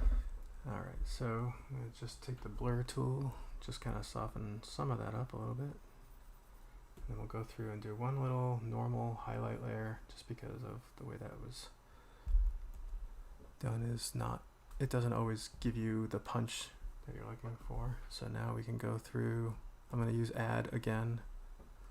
And this time just kind of pick up on the highlight color. I'm just sampling off that color that's underneath and just kind of pop in a few like really, because I know he's wet, you know, he's picking up like some really bright highlights. You wouldn't do this if it was something more matte, something with less sheen to it, but we want that to pop. all that to pop. Yeah, I don't share my Pinterest sheets. They get me on like watch lists or something like that. I don't have that. I don't have time for that kind of trouble.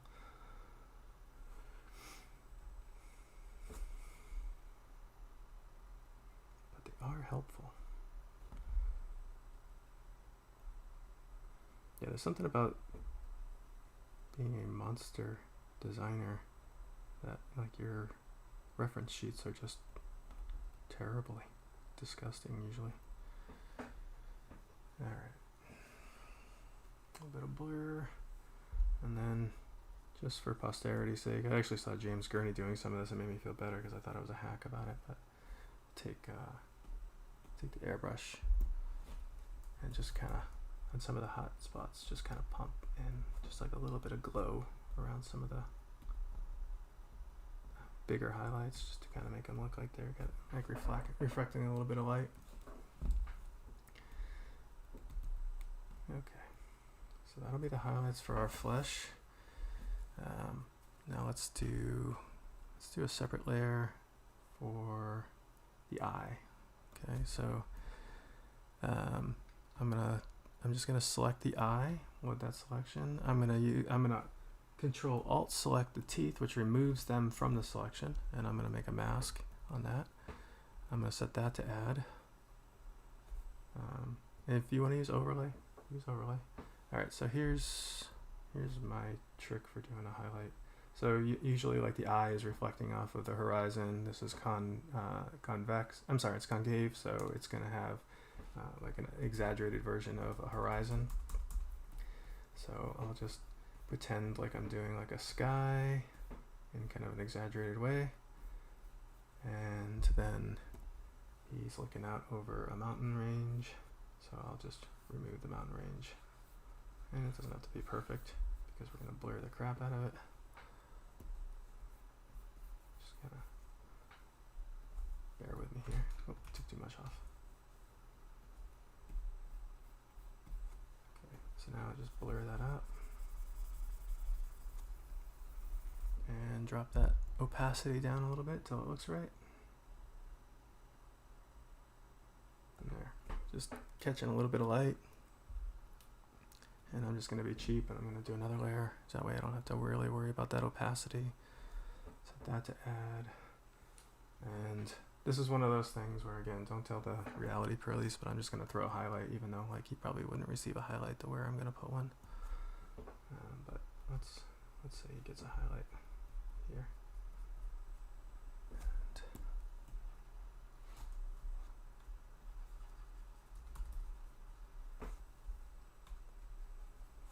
And then a little bit of a glare down here where he's been crying, he's been tearing up. He's sad. I'm an angry monster, nobody understands. So he's got a little pooling of liquids down here. And then just blur it out a little bit just so it's not too over the top. Alright. Technically, this would be a great place to like get some of these purple reflections in here from our from out, you know, like around him. He's got a lot of really cool colors that you could get on the eye, but because we're doing more of a stylized character, let's just kind of call it. Okay, so while we have that that layer that's doing the reflection on the eye, I'm gonna quickly do the same thing on the corpuscles.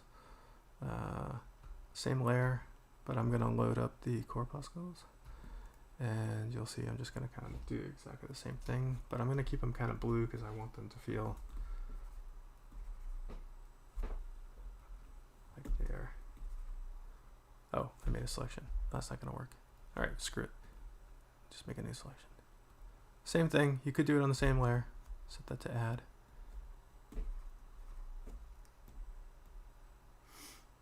Oh, I'm also using the blur tool, which doesn't paint as well as a paintbrush. Okay. So, a bit more blue. There we go. So just kind of wipe in the sky, top of all these things.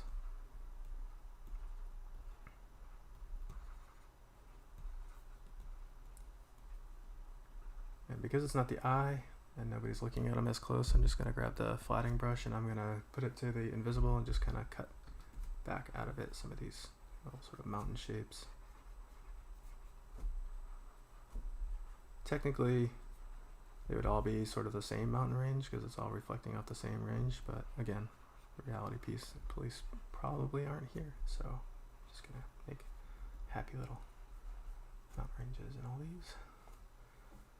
And then I like to ever so slightly remove that reflection from the edging.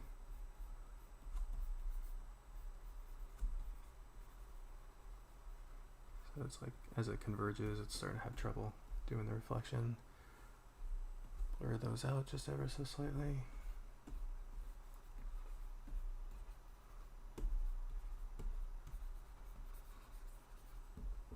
And just drop that opacity just a little bit. There. So now they're starting to look a little bit shiny. Plein air painting. Do I plein air paint? I would love to plein air paint, but no, I haven't really done too much of that. I have done it. I did it in school. Okay, back up to this highlight layer that we put the highlight on the eye with, and we can put the highlights on the corpuscles.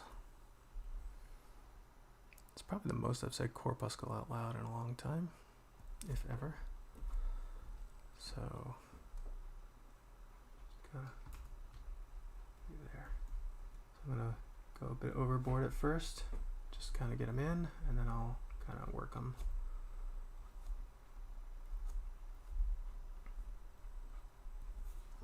So then we'll take the airbrush and just kind of calm them down a little bit.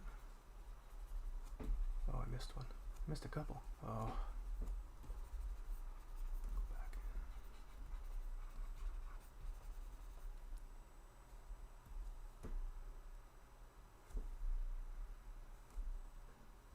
No, I didn't name it. I think I called it Nightmare Monster, which is like the most generic, unscary thing in the world. If you guys want to name it, I usually go with something like Frank or something like that. So he just looks like someone who's misunderstood.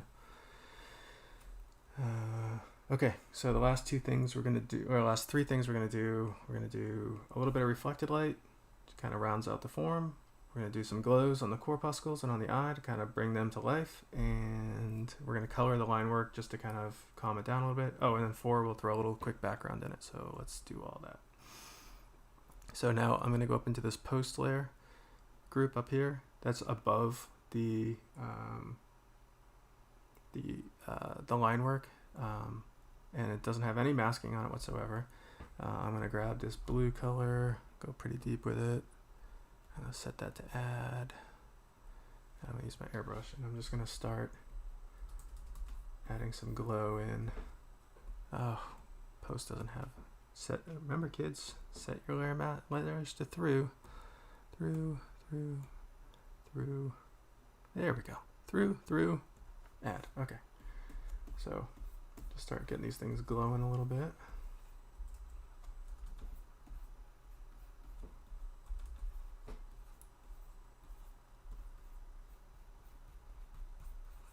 Right, and a few little pixie dusts for good measure. He's not a perfect creature. He's got some dust problems.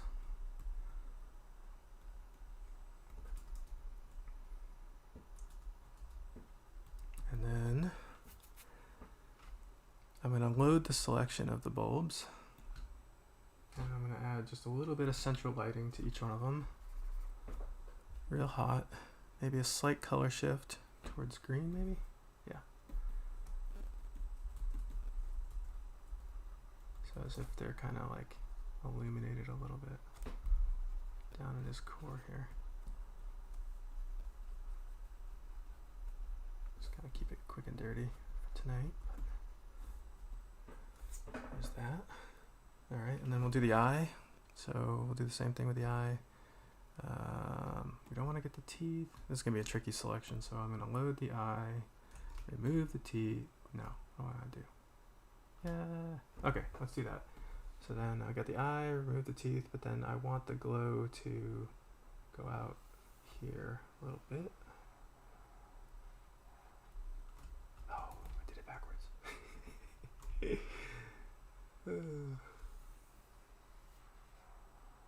selections have a way of humbling you.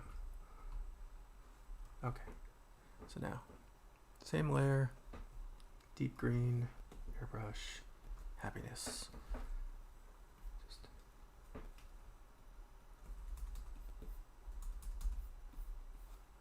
oh, that's too much. Hold on a second.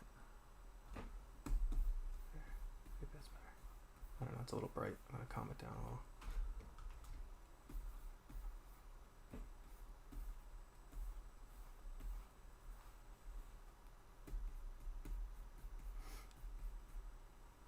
Did I save my file yet? No. Hang on. Oh. You need to change your icon to a little like fairy godmother or something like that. Okay. We got our post done.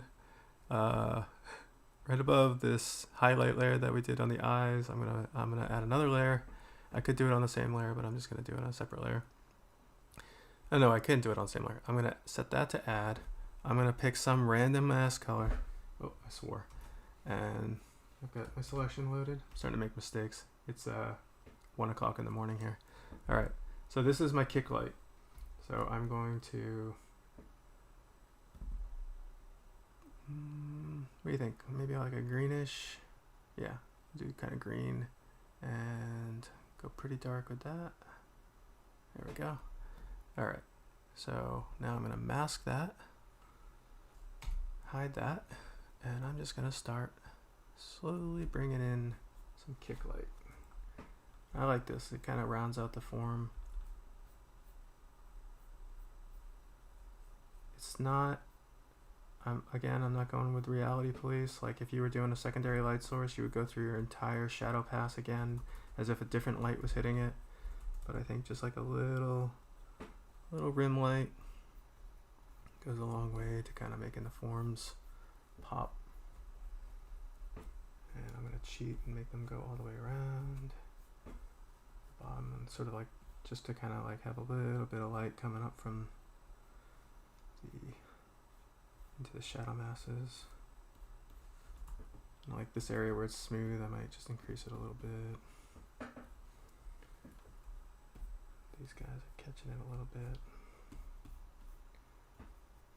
Okay. And you can spend a lot of time doing that, but for now, I think that's enough to kind of get the volume. So now, go back to our ink layer. I'm going to put a layer above it. I'm going to use that layer linking so it's a child of the inks, and I'm just going to sort of just take a little bit of color from the highlights of each form, and on the highlight areas I'm just going to kind of calm down the darkness of that line work a little bit. Not a lot. If you make it go away all the way, sometimes it looks kind of janky, but where the highlights are hitting, if you just calm down your line work a little bit, it tends to look nice. Not too much.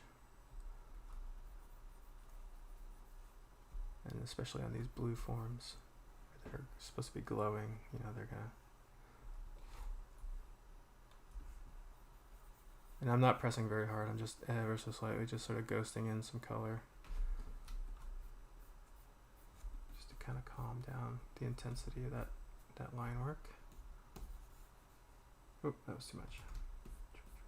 See how like once you do it too much, it just looks terrible. But I think it calms down the intensity of that line work a little bit.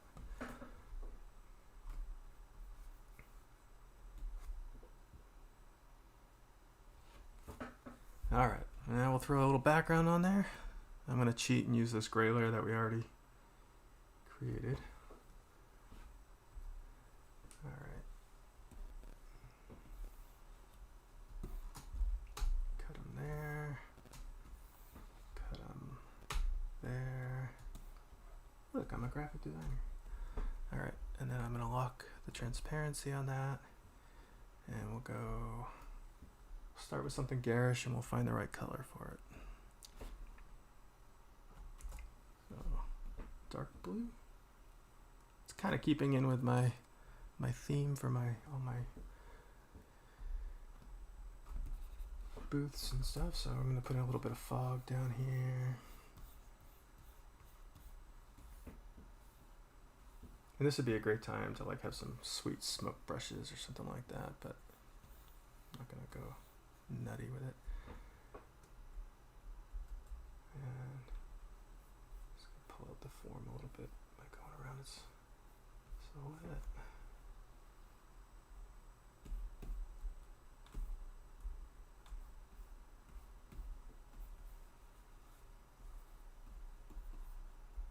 Add some more pixie dust. Break up the monotony a little bit.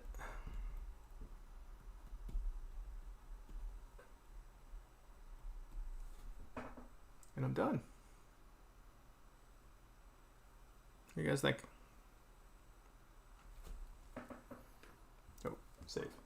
That's what you guys think. Save.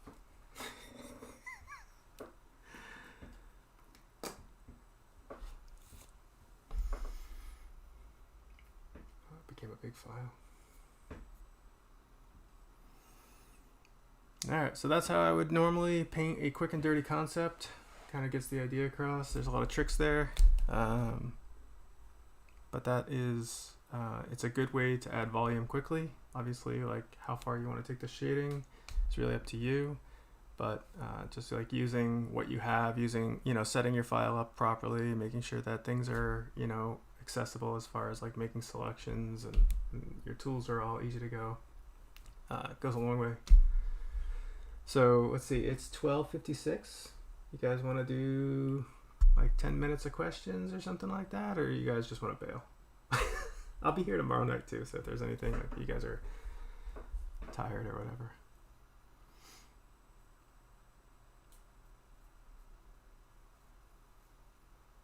No problem, you guys. I'm glad you guys are enjoying this stuff. I've been really excited to be able to share this stuff and talk with people who are trying to learn how to do this stuff.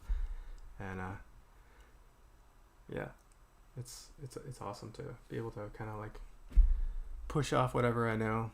Tomorrow I'm going to show some more tricks. Like I said, I'm going to do the mech. I don't know if anybody hasn't downloaded it already, I'll just open it up real quick.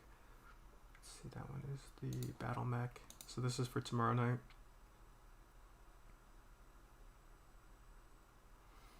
So it's this kind of like hardened robot. I think you guys have probably seen this kind of thing from me before, but it's a very different kind of surfaces, a lot less wrinkles, a little bit more, like how to draw tech and things like that, and nice thing about tech is it is much more about the local color than it is about the rendering. So it'll be a little bit different.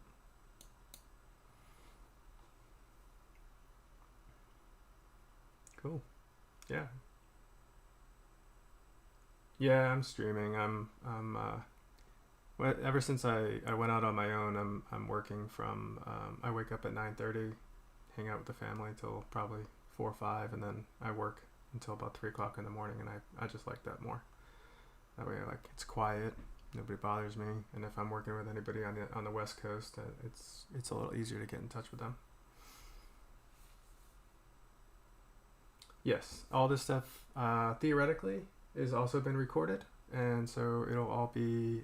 I'm gonna put this layered PSD file up on Gumroad. If anybody's interested in downloading that, that'll be there. It is gonna be $5 for the final, but you can grab that. All the brushes, the start files, they're all free. They're up on Gumroad right now.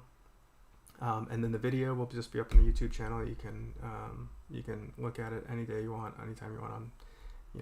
It didn't turn out completely embarrassing, so I'll put it up. But I'm gonna go through the PSD and really make sure everything's labeled clear, and that way, like, whoever downloads it isn't just staring at like the mess that I just made over here. And then I'll upload it. So that'll probably be up tomorrow along with the video. Oh, when I say ghost layer, that's easy. If I were to do all the shading on the color with the color layer exposed at 100%, then a lot of times the value range of the colors themselves are difficult to see the shadows on top of. So if I put what I call a ghost layer, if I put this layer below it, which is, I have it set to 50%, you can set it higher, right? Then the color layer itself underneath isn't as apparent. It's there, I can see it. It's the kind of just the note that I need to see it. But then I can concentrate strictly on the shadows and how they fall on the forms, and then all I have to do is turn that layer off, and theoretically, if I did my job right, it will multiply down on top of the colors in a believable and pleasing way. It's just a way to kind of like separate yourself from that color layer, because sometimes you can forget what the forms are. The newsprint brush, every brush that's on the right here is on Gumroad for free to download. I don't know if I made, I definitely didn't make the airbrush brush. The flatting brush is just like some modification of like an inking brush. The newsprint brushes I made, I change them all the time. I change them based on like my mood, and so like I highly recommend like you guys going through the settings and kind of like adjusting them to what you want, and then the next week when you sit down, just keep those settings something that you're getting used to using. And I don't know if I made the blockout brush or if I came across that or someone gave it to me. I don't remember. I've had it for so long that it's just something that I use. So that's all up and available for free. So all the stuff that I used. Now, as far as like texture brushes and chew brushes, like, yeah, download as many as you can. Learn to make them yourself. That goes a long way to like adding something unique to your pieces. But you know, it's nice to download other people's brushes and see how they made them.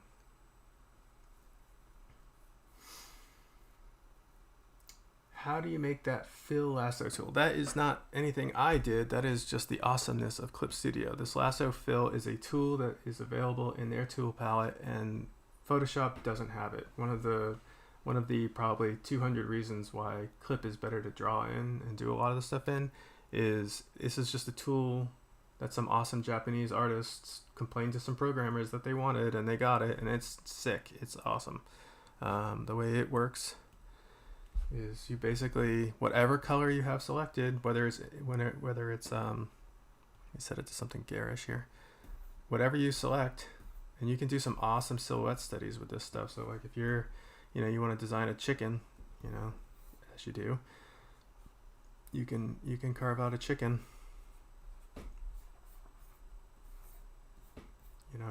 and it's just awesome. But it's also really good for flatting and things like that.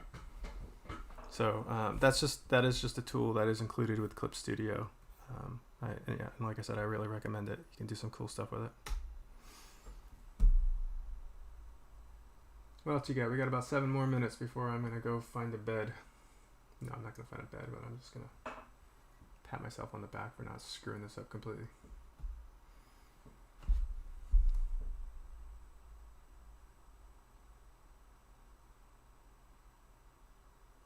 Any advice on how to work on shape language?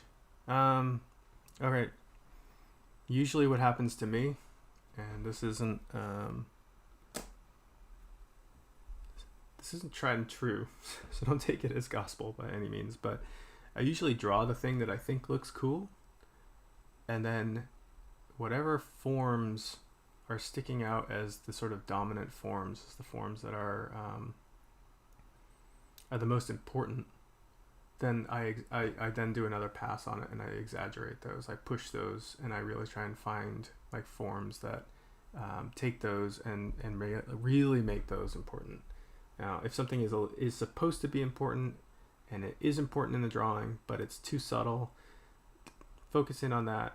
Find ways to make that the more important form. Like these teeth. Like, if I were doing a realistic alien movie with teeth, we would probably do teeth much more at the scale of like a great white shark, or something that had like really aggressive teeth but wasn't like over the top. Even when you think of like alien movies, you think of them as really exaggerated, but the teeth aren't really that exaggerated. But the way that I'm approaching art is like the teeth were the most important thing, the eye was the most important thing. Like we need to like push those things and get those things bigger and make sure that they are actually the thing that is like really driving the form. So the very first sketch that I did of this, the teeth were too small, but I knew that the teeth were important, so then I increased the size of the teeth. All right, so what do you do when you run into an idea block? I mentioned this a little bit before, but this is just like my game. The example that I like to use is like if I have to draw an elephant typically, you know, is big and heavy and I don't want to say clumsy, but like, you know, lumbering. I try and find a way to pair that with something dainty. Maybe it's a watchmaker. Maybe it's, you know, like it's something like a surgeon or something like that. Like that's how you take an idea. Like, how do you take the opposite of the thing that you really want to draw and infuse that into it so it comes at it with a unique idea? And so I'm looking out every day. Usually it's like some little girl screaming because she couldn't buy a toy or whatever it is. Like, I like latch onto that. But if I go home and I just draw that right out, then you know, it's not going to be very unique. We've all kind of seen that. So like, then what's the opposite of that? Like, is she just like a big oozing jar of peanut butter? Like, how can you like find some way to kind of like turn that idea into something that you've not seen before? And they're not always good ideas. Like, peanut butter is a terrible idea, but you get like a little girl screaming for a toy made out of peanut butter is at least more unique than just the straight up girl coming out of your hands. So you have to kind of play these games. Like, what can you infuse into it to kind of bring a unique angle to it? Let's see, where we at? So comic pages on Instagram, is that comic? I did a 4-page comic in a little sketchbook. I did a 16-page sketchbook that's available in my shop. And for that book, I wanted to do something. So I did a little 4-page story about a robot and a farmer and some chickens. And so that's included in the book. And specifically for that book, there's not really any other reason for that comic. And I know I am working on a 16-page short right now, which as soon as I'm done with that, I'll be publishing that as well. So that was they're all personal projects right now. Let's see, when I think about something, I just copy it in my mind and paste it in my hand. That's cool. That's hard to do. How do you find a place drawing creatures in the industry with your style? People keep telling me I should do more mainstream, and I find mainstream stuff boring. I do too.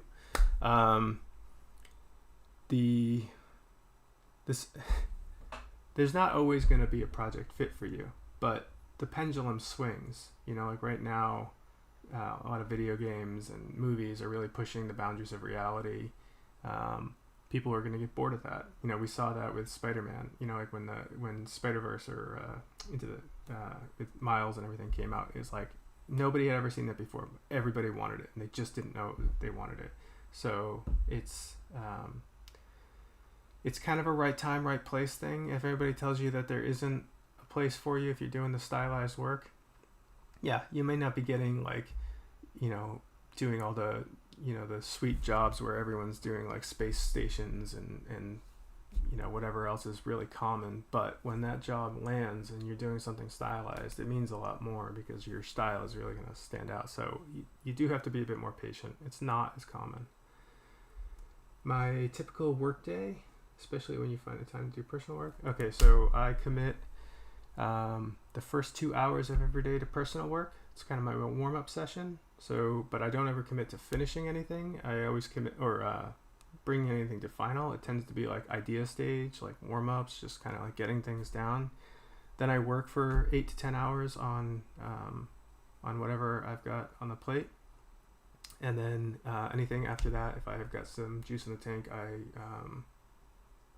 go back to my personal work. And that's where it's really important to have the iPad, because I do like to hang out with my family as much as possible. I take as many days off as possible. But it's a very tricky balance. I've gotten myself in some really bad predicaments by not balancing that well. Sometimes you just need to push that boundary and find out where that balance is, but it's not always easy. Do I ever do commission work? Sometimes I'm getting less and less interested in it. I really don't love drawing other people's characters. I think they do them well enough, so I prefer to draw my own stuff. But if someone wants a commission of a crazy monster or a mech, sometimes that's a really fun thing to take on. Any advice on how to hide your line work? Like on the top of the alien and the blue bubbles. Yeah, so it's as far as you want to take it. You know, some people will leave the line work and then obliterate it completely, and by that I mean like they really spend some time as soon as they get to this stage and paint the stuff out laboriously, and it looks rad. You know, like when you really get those forms to turn and you get those lines to disappear. I'm kind of a line weight nut, so I really like leaving the line weight. What I like about drawing the most is line work, and so I have just chosen consciously to leave as much of the line work as possible. But if you're gonna try and obliterate it, you really need to go back in and use your lines more as a guide to then slowly start painting those out. And I would really recommend just putting a layer on top of everything and then just slowly going in with almost like you do an acrylic painting and just slowly start painting that stuff out. Let's see what else we got here. We got thank you and one of my top favorite artists, Kim. Nice. Thanks. All right, we're at 111. I feel like I deserve a granola bar. It was awesome seeing you guys. I hope you guys will come back tomorrow and we'll do a mech together, okay? Thanks so much, guys.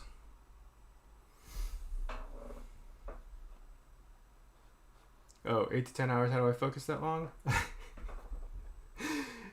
It comes down to the paycheck, man. If you gotta pay bills, working 8 to 10 hours to pay them makes it a lot easier when you know you're gonna pay your bills at the end of it. You guys are welcome. I'm glad you guys all came out. It's awesome. Thanks, Ryan, man. Thanks everything. That's been awesome. Cool. All right, so I'll have this up tomorrow. It'll take me, probably till tomorrow morning to kind of get this all posted up, and I'll post it on Instagram when it's up. And then tomorrow night we'll do a mech, and we'll just keep rolling. And then I think the last night we're doing some Alien Explorer guys. So cool. Talk soon, guys. Have a good night.